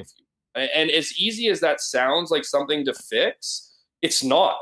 These guys aren't built like the average person. These are people who have been on a pedestal since they were 7, 8, 9 years old, and they don't walk into dressing rooms and demand things. And the guys that do walk into dressing rooms and try to be like whatever, a la Brendan Lemieux and all these other people with bigger personalities, they're not really welcomed. And so I think what Rick Bowness is trying to figure out here is the culture and trying to fix that. And I think he knows first and foremost that rather than trying to do things over, he's going to have a clean slate. He's going to have people show up for camp this year, take a deep breath, remember why they love the game, and then have the pieces fall into place when they will. And I think that is the beauty of having Rick Bowness in the room. And I think that's the beauty of having a coach who can communicate and who can get the message towards players, because that wasn't being done for you. I'm interested with the timing of this, as well as something that Wheeler said, that it was essentially his first conversation with Rick Bowness, where he was told that they're going in a different direction with the captaincy. And it got me thinking, how much of this is Rick Bowness? And he's obviously on side with making this move, but how much of this was really almost in the cards before Rick Bowness was even hired, based on what Kevin Cheveldayoff and the organization heard in the exit meetings at the end of last season. Well, that would be curious to know, Huss. I mean, that's an interesting one. Are you suggesting like what would have happened if Barry Trotz took over the reins? Would he have done something similar? I imagine so. I mean, I think that this was, the writing was on the wall at the end of last season with the way things happened. And hey, this is Rick Bowness's decision, and I know this is the way that it's been put forth, and we're going to go what, but I think it would be naive not to think that Kevin Cheveldayoff in particular, and everyone that was part of the end of season meetings, thought that this might be the best course of action for the Jets. And I think that's part of the reason why we started hearing that Blake Wheeler was on the trade block for most of the summer. Well, I think that's, absolutely. I think that if you're looking to, if you look at what they've done, right, and where they've gone, they've regressed, right? They've regressed since that run in 2018. So what to do now, right? What to do? How do you push forward? You continue. I mean, I don't want to throw out that, but I will. The definition of insanity is doing the same thing over and over again and expecting, new results. And I think this is, I always liken this team to Toronto, as in a certain way, where you had this influx of youth, where it was like that. You knew this was the future of your team. You knew that. I mean, as critical and as important as Blake Wheeler has been to this organization, he would have known that the next group of kids, if you will, that was going to be the future of this team. And so, what Toronto did, and I know you can look at Toronto's lack of success in the playoffs and whatever, as a counter. I wouldn't, but I look at it more as a culture thing, is that they gave the keys to the younger guys, the leadership to the younger guys, and then they kind of sprinkled some veteran presence around there to hold them accountable, whether that was a Joe Thornton, whether that, all these guys, all these guys in and around the group that had, were a little bit older and that could, bring some perspective to the group. And I think that's the very important role that Blake's going to be able to offer this time. I think, he admitted that he felt it was a burden, right? You could tell it was a burden. I mean, it was obvious that it was a burden. By the end of last season. So maybe he can take a deep breath. Maybe he can play, a leadership role for sure, but maybe he can be that veteran who's been there, who can enjoy himself and have some other guys take over some of the more stricter accountability for the rest of the team, right? Because the NHL is not it's not the raw guys that wear the letters necessarily. It's the guys that lead by example. It's the guys who have the connections with the players. They can, bridge the gap between the older guys and the younger guys. And that's why guys like Adam Lowry are constantly getting tossed out as people who should be wearing a letter, because I think he brings that. And so, I've heard on other interviews and whatnot about, maybe this is good for Blake's game. Maybe this is good for, his opportunity. I tend to fall into that group. I don't think that's the reason why they took the C off him, was so he could get better on the ice necessarily. But I think that's his opportunity here, is to not have to overthink it as much, not have to deal with all those things and focus on his game, while some other players, some younger guys who are going to be here, for years and years to come, take on a little bit more of the heavy lifting. Well, it's a great point, Jeff. And I mean, it's something that we talked about, hypothetically having these conversations about the leadership group and how it might look under Rick Bowness into this season, as well as on Friday, knowing that this decision had been made and hearing from both the coach and the former captain. And I'm not sure we can assume any way that this is going to go. But I'll say this: I think that as much as there was some humble pie, and I think it was a little bit of a reality check for a guy that's been the guy and the culture carrier for this team for a long time. If Blake accepts this, comes to peace with it, and can maybe see some of the benefits that might be for him personally as well as the team, I really think this could be something that'll be good for Blake Wheeler. And at the same time, we know why the decision's made. They're doing it for the best interests of the team. How he handles it, his attitude about what has happened, about this new head coach, I mean, to me, is going to maybe be one of the most important things that happens this year, because as much as some people sort of want to maybe say that, his time has passed, it hasn't right now on this team. They need him. They need him to be the best version of himself. And I'll tell you what, maybe a Blake Wheeler that's around guys that are having a little bit more fun, that it's not on him to crack the whip and be that guy that sets the tone. I wouldn't be surprised if actually, he comes to a point where he enjoys himself a little bit more. And I'll tell you what, I think that will go a long, long way for a team that we've talked about many times, just didn't look like they were having very much fun. And it doesn't matter what your job is. And Rick Bowness talked about this. He wants guys to be excited to come to the rink. And I'm not sure that was the case for a good part of last season, especially towards the end.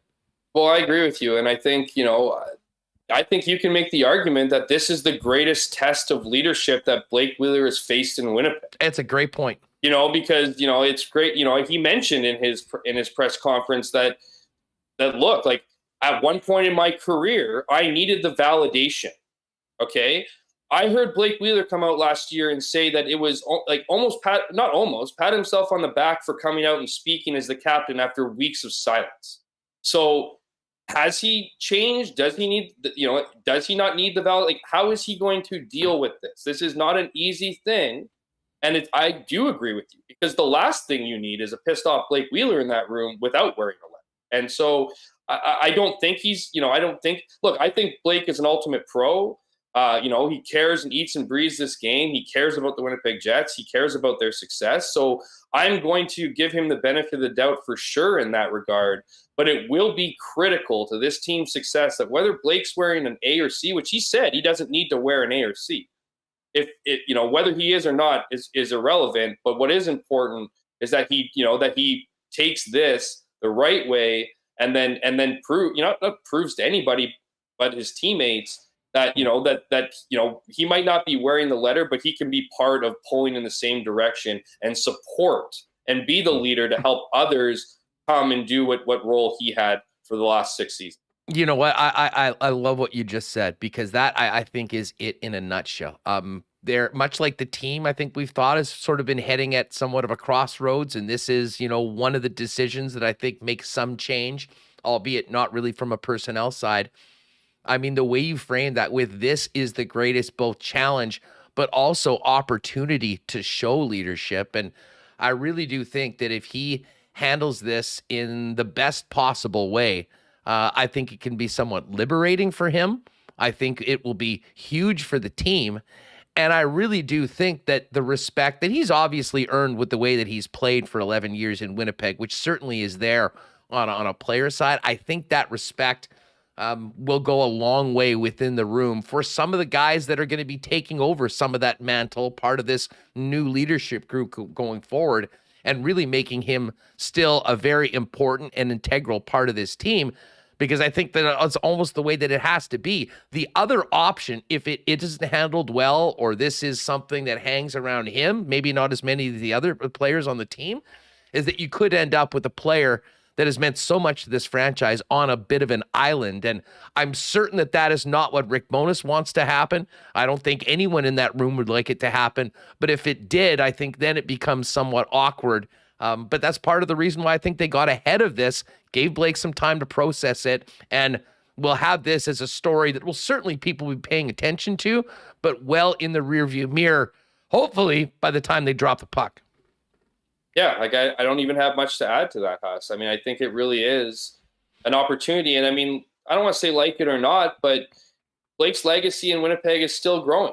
This is the newest chapter of his legacy here, and he will go down, at least in his recent history here, as one of the best, if not the best, Jets 2.0 players, most influential players. And I think for him, with a couple more years left on his contract, if indeed he stays here in Winnipeg and something isn't done between now and the end of his contract, I mean, these will be critical years, right? I mean, in professional sports, of course, he'll be remembered for all the seasons, he put up points and whatnot, but he will be remembered for these last couple of years. And, I think for him, it's important to, again, I don't want to make it bigger than it is, but important to be the teammate he knows he is, to be the player he knows he can be, and to help, again, this younger core of leaders to come in, take what they've learned from Blake over the last few years and help them support, help them navigate. Make sure that you are doing everything you can behind the scenes without anybody noticing to let, so that when whoever does get the letters is able to do the job, is able to run the team like he was, in ways. And that will be ultimately, I think, his lasting legacy here. For all the good things he did, he will be known as the guy, depending on what he chooses, how to usher in the new era. And he plays a big role in that, regardless of whether he's got a letter on his chest. No, absolutely. Hey, quickly before we go, because we've got Hacksaw lining up to break down the week in the National Football League and get ready for this doubleheader tonight.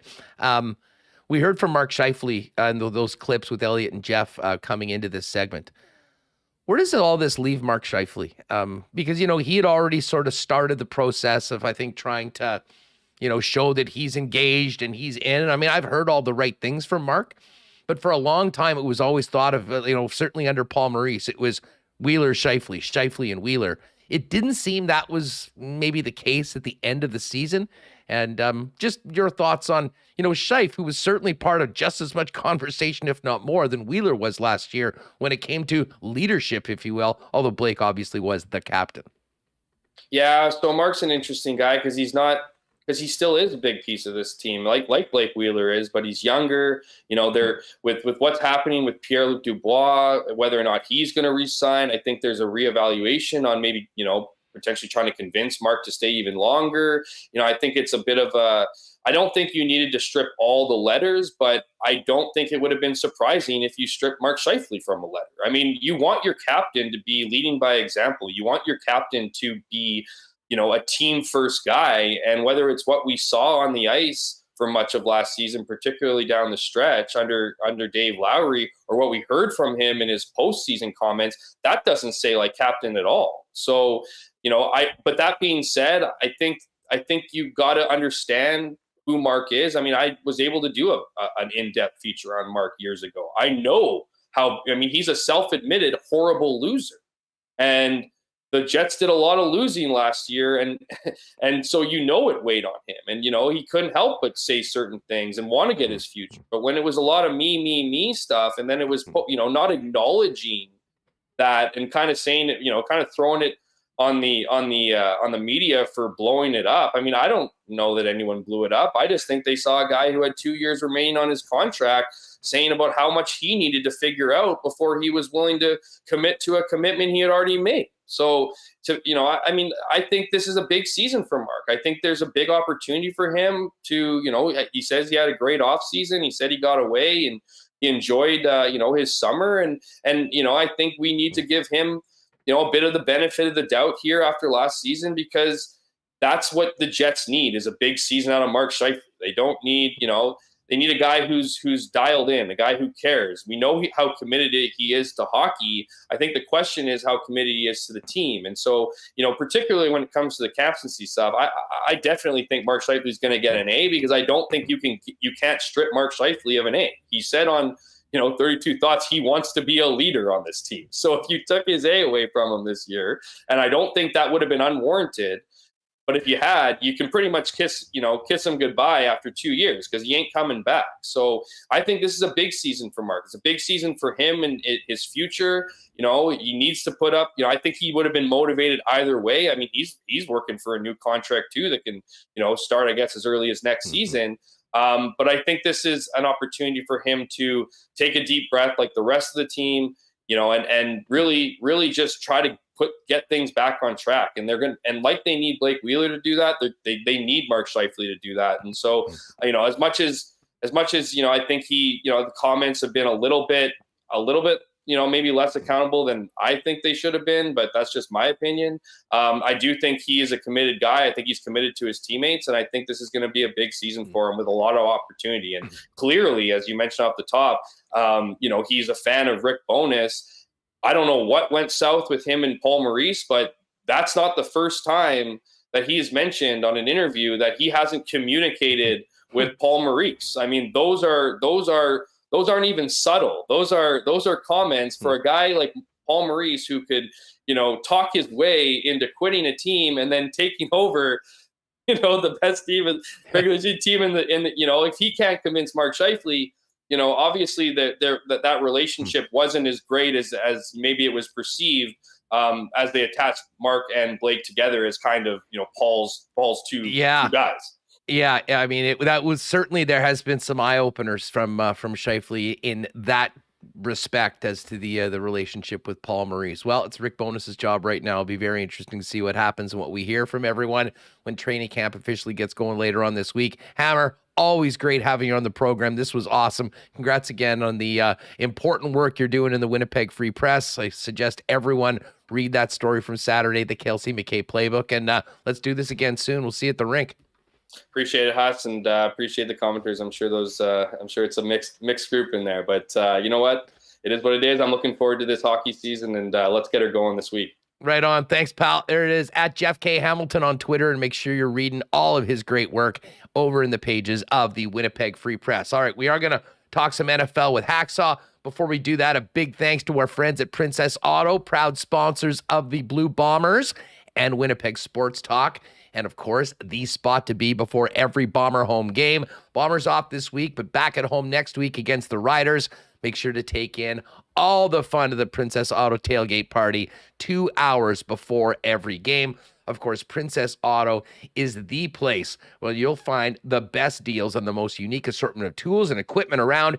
Everything you need to complete the projects on your list or start something new is at Princess Auto. 2 Winnipeg locations, Panet Road, Portage Avenue West, and you can always shop online 24/7, 365 at princessauto.com. Our great friends at Culligan have been the water experts and leaders in the field for over 65 years in business. They've got everything you, your family, and your business needs, including water softeners, filters, bottled water coolers, whole home systems, and drinking water systems, not to mention citywide water delivery services and commercial and industrial water products and solutions. Pop down and see him, 1200 Sargent Avenue, 694-5180, and online at drinkculligan.com. A big cheers to our friends at Canadian Club as well. Speaking of Bomber games, you'll be able to get the great taste of the new ready-to-drink CC and Ginger throughout the stadium, along with all the great Canadian Club products, as Canadian Club is the official sponsor of your Winnipeg Blue Bombers. But if you can't wait till the game, pop by your local beer store. The ready-to-drink CC and Gingers are good to go in 6-packs. And, of course, you can also pick out all of the great CC products and Beam Suntory family products at your local Manitoba liquor marts. And hey, it's Monday Night Football. We're going to get to it with Hacksaw coming up right away. Looking for a great spot for the game tonight, may I suggest your local Boston Pizza. Pizza flights are in effect right now. Ice cold Bud Draft on special for $5 every game. Great prizes, including your chance to enter to win one of 2 grand prize trips for 2 to an NFL weekend in Vegas, including airfare, hotel, NFL game tickets, and a bonus NHL game. First trip's November 11th to the 13th for the Raiders Colts and Golden Knights Blues. And the second trip is New Year's Eve weekend, Raiders Niners, and Vegas hosting the Nashville Predators. Watch the NFL and win at any Winnipeg, Selkirk, Steinbach, Morden, and Portage Boston Pizza location. All right, let's get the Hacksaw in here. We had such a crazy day with the Wheeler news today that we weren't able to hit the notebook, but we've got a lot to get to coming out of a wild week 2 in the National Football League. Hacksaw, how do you enjoy the time on the couch yesterday? Some wild comebacks yesterday in the NFL. Hey, Andrew Hustler, good to talk to you. The NFL is upside down. Boy, have we seen some unbelievable games, finishes, upsets, blown leads, and messy situations in weeks 1 and weeks 2 of the NFL. We got teams that are hot. Miami is for real. I think you asked me a couple weeks ago about who's on the firing line, who has to prove themselves, and I think we both kind of thought the Tua Tagovailoa, Dolphins quarterback, this was the year he had to step away from what he was. He was a game manager. Could he be a game winner? Yeah, he answered that yesterday. 36 for 50, 463, 6 touchdown passes, and on top of all that, 4 TDs in a 12-minute window. And I always thought that Tyreek Hill and Jalen Waddle were just going to be ideal complements to each other. And those 2 guys, they kind of got CFL numbers. They combined for 22 catches for 360-plus yards and 4 touchdowns in that Miami win. So the Dolphins are for real. That quarterback has grown. That quarterback has kind of stepped out of his body of what he used to be. That was pretty impressive. Hey, Lee, just on that, before you continue on, I mean, what's John Harbaugh saying to his team after that? I mean, that was an absolute collapse from a team that, frankly, you just don't think could possibly lay an egg like that after getting such a huge lead. Well, I think there's a combination of things going on. Baltimore's had a lot of injuries. I think they've really got a battered secondary, and it's still Lamar Jackson's show, but not everybody has kind of come around in terms of the skilled people complementing the Ravens quarterback. So I think there's issues. It's not a complete football team. You know, Devin Duvernay, that wide receiver kick returner, he had a 103-yard return. The week before, he caught a bunch of big passes, including a game-winning touchdown. He goes out and he gets hurt after he has the 103 kick return for the Ravens in that Dolphins game. So I just think, you know, there's a 17-game schedule. Harbaugh's going to get these hurt guys back. They're probably going to get better. But, you know, you look at the depth chart and you can check off how many guys are out of the lineup or playing at less than 100% and trying to hang in there. He's just got a lot of people banged up. Now, aside from Tua, you know, week 2, Patrick Mahomes is Patrick Mahomes.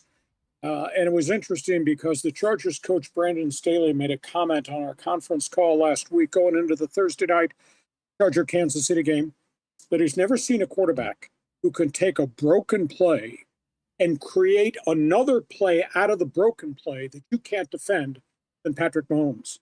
He got flushed from the pocket twice, was about to get sacked, stepped away from the sack, rolled out, shot put it a 9-yard touchdown pass to his running back, did it again, rolled, ducked, stood up, heaved it 41 yards, touchdown pass to his other tight end. He just creates. And he does things that put your defense just in a terrible, terrible box. Kyler Murray had an unbelievable second half. I don't know where he was in the first half in that Arizona come from behind victory that killed the Raiders. But, you know, Murray to me he's psycho. He can be really good, as we saw in the third and fourth quarter and into overtime. And then he can really be bad, as we saw in the first and second quarter. And I don't know that Cliff Kingsbury, the coach in Arizona, knows what he's really got in terms of offensive skill people, or is it all dumped at the front door of Kyler Murray? So those are some of the guys that did well. You look at the standings this morning, the Winnipeg Free Press, talking about those guys there. New York Giants in first place in the NFC East. Really? 2-0. 2-0. You gotta be kidding me. Because there are 15 more games to play. And that's really hard to believe. Philadelphia plays the Vikings tonight. Philadelphia's really come together. You know, getting Devontae Smith 2 years ago, the Heisman Trophy winner, then trading for A.J. Brown. They got a mix and match group of running backs. And Jalen Hurts just makes things happen on the field. And by the way, on the defensive side of the ball, where you always had to account for Fletcher Cox, that big mammoth defensive tackle, now you got to account for his running mate, Jordan Davis, who takes up even more space at defensive tackle. So Philadelphia is really good. And, of course, Buffalo plays Tennessee tonight. And we'll see if there's an ambush in place here or whether Buffalo is going to push this thing out to 3-0. So, you know, those are the teams that are doing really, really well. I mean, and think about this. Who could have thought the Raiders would blow a 20-point lead in Arizona? Who would have thought Baltimore would have forfeited a 21-point lead in about a 12-minute window? And then there's the Jets. Yes, the other team let's in get New to York. the Jets here. This was absolutely, and of course it was Cleveland that ended up being the team to throw up all over themselves at the end of the game. How about Joe Flacco? They're down 13 with 1:55 to go. He heaves a 66-yard touchdown pass on a broken play. They get the ball back on a 3-and-out from Cleveland. He goes down the field and throws another touchdown pass. 2 TDs in a 65-second span. At the end of the game, the Jets, who don't have a hell of a lot of talent, beat the Browns, who used to have a lot of talent.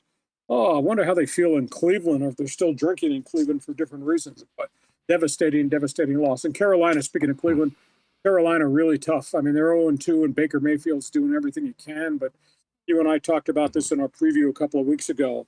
Outside of Baker Mayfield, Christian McCaffrey, and maybe the receiver DJ Moore, anybody at Carolina have anybody recognize? There's just not enough players there. So tough situation for those guys. Pittsburgh's got quarterback problems. They're going to have to make a decision what they're going to do, because I just don't think they have much offense, and I think they got even less at quarterback with Trubisky. He didn't look any better to me here than he looked in Buffalo, and that's 3 years removed. And I know there's a huge emotional push to go with the number 1 draft pick, Kenny Pickett, or maybe they go to Mason Rudolph first before they go to Pickett. But Pittsburgh's got to do something because that offense is anemic. Well, one team that I don't think anyone could have expected that would start 0-2, and one team that's going to get their all-pro quarterback killed if they don't do a better job of protecting him, is the Cincinnati Bengals. We talked about the Super Bowl hangover for the Rams after they've got steamrolled by the Bills in week 1. Lee, this is 2 losses as touchdown favorites so far against Pittsburgh and Dallas without Dak Prescott. Was this just a fluke last year that the Bengals did what they did and this is the team, or can they get this thing turned around? It's all going to start with giving Joe Burrow a little bit more time, though. Well, get this. They spent $84 million to bring in 4 offensive linemen, and they're playing miserable in front of them. That right tackle, Lowell Collins, the ex-Dallas Cowboy, you ought to give the money back. He's horrible right now. I don't understand this because this guy was a credible offensive lineman. He can't block anybody. And he's the sieve on the right side of the offensive line. Joe Burrow in 2 Sundays, 13 sacks, 20 hits. He's going to wind up in the hospital. And it's not that he stands in there and holds the ball way too long. He has no hope at all. He can't get out of the containment. And he's just getting busted because they can't keep people off him. Maybe they need to commit to go back to Joe Mixon and try to do some heavy football, running it some. But that's not a guarantee because I'm not sure those dudes can run block, much less pass block. So, yeah, it's really bad. And, we're talking about offensive linemen. A week ago, we were talking about the Rams getting bombed by the Bills. Now the Rams have lost another offensive lineman. They've lost both their starting tackles with injuries, plus their center, Brian Allen. And they forfeited a big lead and luckily hung on to come back to beat Atlanta right at the end yesterday. So Rams are not what the Rams used to be right now. And they've got a bunch of issues in front of Matthew Stafford, and they can't run the bleeping ball either because of the offensive line. So, like I said, there's a lot of teams that are upside down right now, or as you would say, taking on water. Hey, Lee, how happy are the Niners that they found a way to restructure Jimmy Garoppolo's contract, considering Trey Lance now out for the season with a broken ankle? Well, there's 2 angles to that storyline. One, I think they feared that Trey Lance was going to get a case of the shakes. He was running the football way too much in weekend 1 and 2. He wasn't doing very much statistically. That's an issue. Now he got hurt. He just came out of surgery about an hour and a half ago in the Bay Area. Dislocated ankle, season-ending injury. They get Garoppolo back. It is weird. Now they get a starting quarterback. I think his career record is 32-14. Hustler. They get a starting quarterback for $6.5 million, who's 32-14. And he's going to play hard because he's got the motivation. Whether or not he likes the 49er ownership, he's going to play hard because he's in a contract year and he's got something to prove. And he's got to prove he can stay healthy. But, boy, they smashed Seattle. Seattle just looked miserable in that game on Sunday. So, yeah, they, in a sense, I guess they got lucky. It was not planned. It was not a blueprint. But they were not going to release Garoppolo.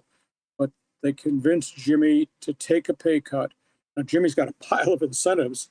He could earn as much as $16 million addition if he were to drive this 49er team deep into the playoffs and have Pro Bowl season and all that. So a little bit of stroke of luck there. It was not any blueprint, but all of a sudden they got a good starting quarterback for $6.5 million. Now Jimmy G's got to keep himself on the field. Yeah, well, interesting to note that the Vegas number on the Niners to win the Super Bowl actually went down yesterday, with Jimmy Garoppolo being the guy that'll be the starter for the rest of the year. Hacksaw, we got a doubleheader tonight. You mentioned that Bills-Titans game that'll kick things off, but interested in your thoughts on the late game. A lot of people very high on Philly. Vikings had that great win against the Packers in week 1. Can the Minnesota Vikings go on the road and get to 2-0? Philadelphia is a tough place to play with the way this team is built right now and the dynamics of that quarterback, Jalen Hurts. I was surprised that the Vikings beat Green Bay. Nice debut for Kevin O'Connell, the head coach. They got Cousins. They got Dalvin Cook. They now have 3 wide receivers that they really like. I will tell you, Jefferson is just what a stud he is. And he's taking a lot of the workload off the little guy, Adam Thielen. And is Minnesota's defense for real? I guess we'll find out tonight. I think they're going to be running uphill just because I think the Eagles now have every possible component. and you got Buffalo, Tennessee in that early game. And I'm just starting to wonder if the era is over in Nashville. Derrick Henry does not look like Derrick Henry pre-foot injury a year ago. And Ryan Tannehill, when he had to carry the load by himself, didn't get the job done. And, this is a Tennessee team that got rid of a pretty good wide receiver in A.J. Brown, who, by the way, is wearing green tonight for the Philadelphia Eagles. So Tennessee's season, I'm not going to say it's going to go south because there's so many more games to play, but Tennessee could be in a bit of trouble here if what I said about Tannehill and my perception of where Derrick Henry is, if they're not the same players, then I think Tennessee's got a problem. Lee, thanks so much for doing this today as opposed to our normal Friday visit. Hopefully we can still do that later on this week, but fill people in on what you've got cooking over at LeeHacksawHamilton.com heading into Monday night, and of course in these important off days before we get going with week 3. Well, we're tracking all these injury stories. We talked about the catastrophe. There's the 49er injury to Trey Lance. The Chargers have got a significant injury to Justin Herbert, who took a horrible beating in weekend 2 when they lost. What's the latest on him? I heard Staley say that he was day-to-day. He didn't look very day-to-day at the end of that football game on Thursday night. He's got fractured rib cartilage, which is a really painful injury. And they will put a huge flak jacket on him. He will probably get an injection to help him.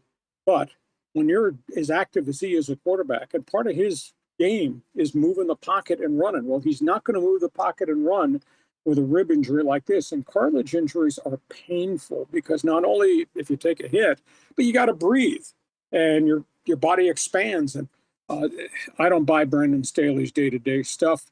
It looked pretty significant to me. And from all my experiences in the NFL as the voice of the Chargers and Seahawks, you don't come back from rib cartilage injuries in 15 minutes. And I don't think you come back even though they're in the middle of a 10-day layoff. So we'll keep an eye on that. But on the website, we cover all things NFL. We do college football. We're 2 weeks into the college season, Hustler, and they're firing coaches this side of the border. We got 2 gone in 2 weeks. We might have a third one by the end of this coming week. So we got that. We're covering the baseball pennant races, the NBA, my perspective of what's going on in the National Hockey League and LIV golf, etc. So if you check it every morning, you'll be really informed. In fact, if you check my website every morning, you could probably do the show and place a hustler if he wants to have a day off. It's LeeHacksawHamilton.com. We also have a podcast that is up. We do podcast every week. We'll post a new podcast at the end of the week. It's really different.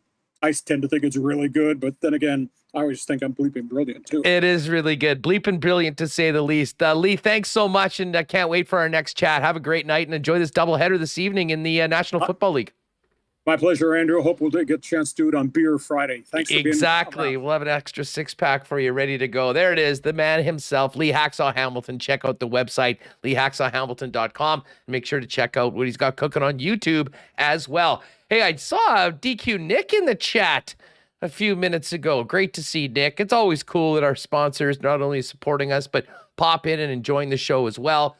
Of course, Nick letting the stomach recover from an epic run of not one, but 2 burger weeks here in Winnipeg. But I'll tell you what, you're thinking about a great spread for the game tonight. I wouldn't mind suggesting pop down to one of the Nick and Nicky DQs and grabbing a few stack burgers and a couple blizzards. Does it get any better than that? Stack burgers are incredible. New buns and more. If you haven't tried them, what are you waiting for? And again, there's nothing that can make that evening game or post-dinner treat better than the world-famous Blizzard. They've got it all, though. Novelties to go as well. And, of course, DQ ice cream cakes. I saw MC Stormy had one on the weekend. Shout out for supporting Nick and Nicky DQ. And if you want to hit them up and get one custom made for you, DQ Manitoba on Instagram. Let them know what you want, sizing and whatnot. They'll get it all taken care of for you for a quick and easy pickup at any of the 4 Nick and Nicky DQs. DQ Niverville, DQ Northgate, DQ Polo Park, and DQ St. Anne's. Big cheers to our friends over at Little Brown Jug. They've got a lot coming up this weekend as Little Brown Jug hosts The Party for Nuit Blanche. If you haven't been to one of their past Nuit Blanche parties, you're missing out. On September 24th, they're closing down the street and hosting a night that is a true celebration of art in our city.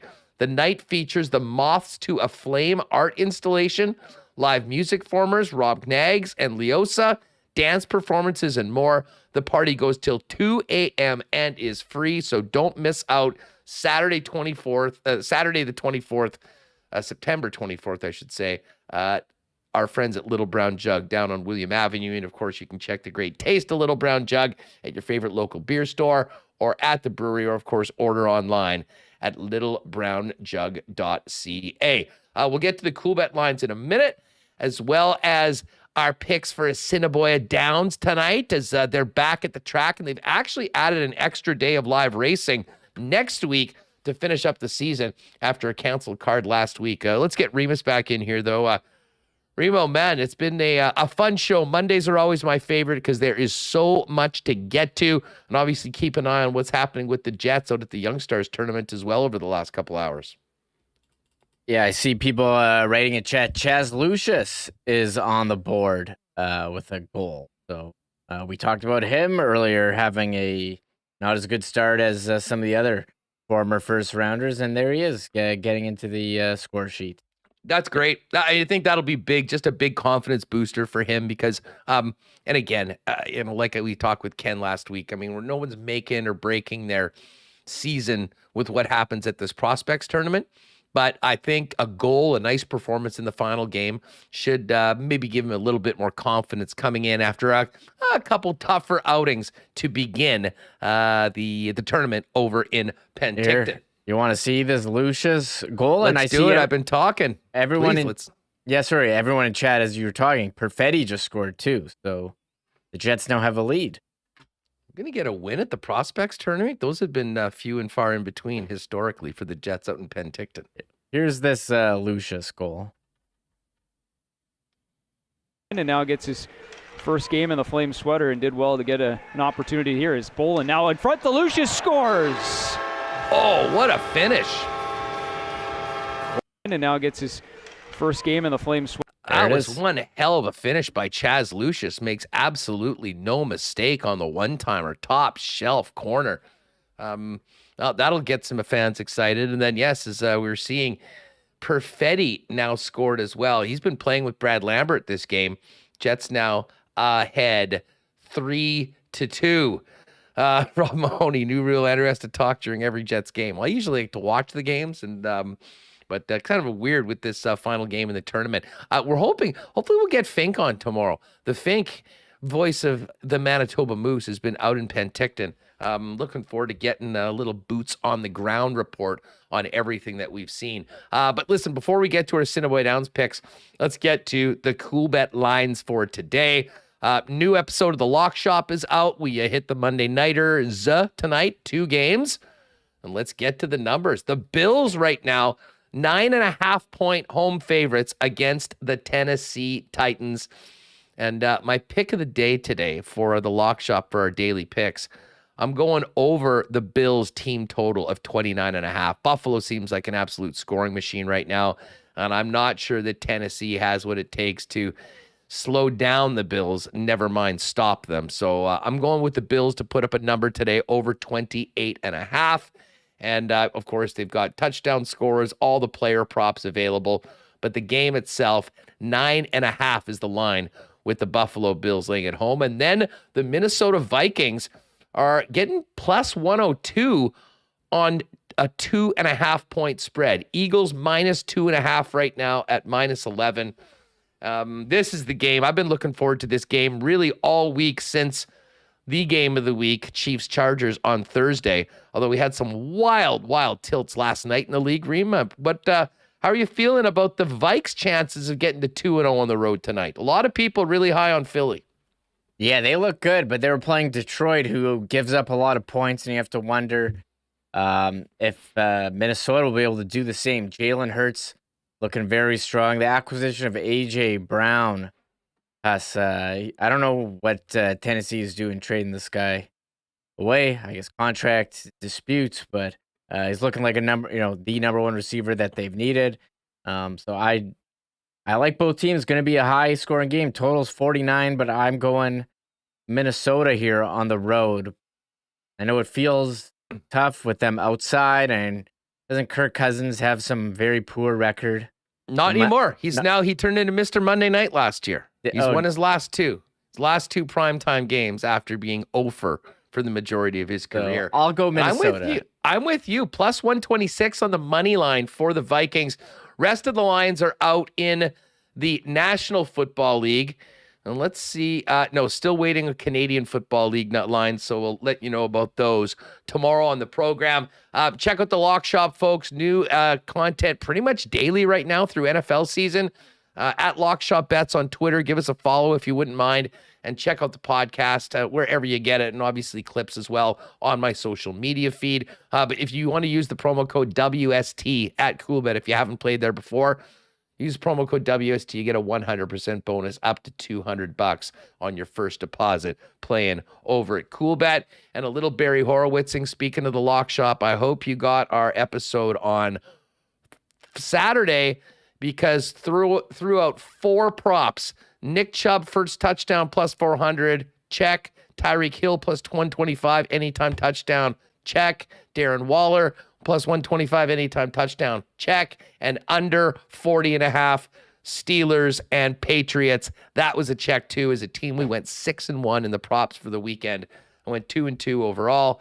And now Remo up to 60% for the year on the Canadian Football League. So looking forward to all of that. It's all there for you at Coolbet. Now, Remo, we do need to get to Assiniboia Downs picks. It was a few days, and of course, we got refunded on Wednesday because they weren't able to go to post. So now we've got an extra day of live racing. We've got 8 races tonight out at ASD with 5 days of live racing remaining on the calendar. Yeah, I debated if I should be doing an extra portion, but you just told me that they added an extra day, so we'll just save our bets that we got refunded the other day for that extra day.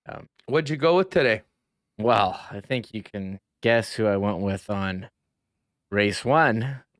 Race number 1? Yeah. Let me guess. We are both, I assume that we are both in on our guy number 5, King Wit to win. Interestingly enough, 8-1 with the morning line, not even in the top 3 program selections. We don't care. We're riding with King Wit. I thought King Wit was a winning horse in the past. So, yeah, King Wit, I like those odds.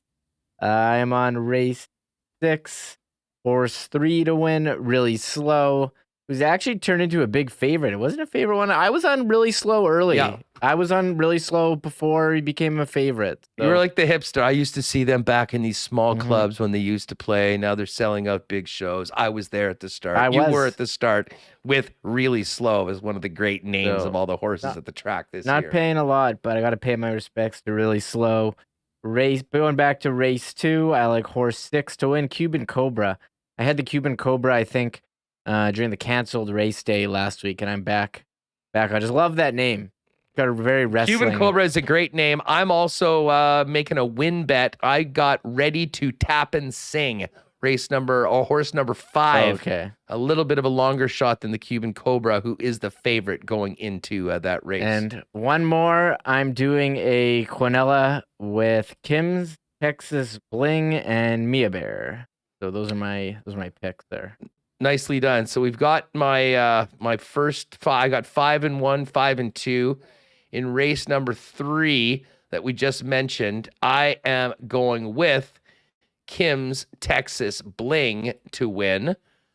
And then race number 5, we've got a wager on horse number 1. That would be Zig. Shout out Zig for Cassie, one of our favorites. And Zig actually did have a nice win. I believe the last time we had him in, or 2 races ago, it won. Last time it was 3, but they're back to 6 furlongs tonight. He won his last race at 6. So hopefully we can make that happen. And then my final wager for today is in race number 7. We are going with Del Vecchio, number 5. I guess Del Vecchio is a slight favor over Majestic Street.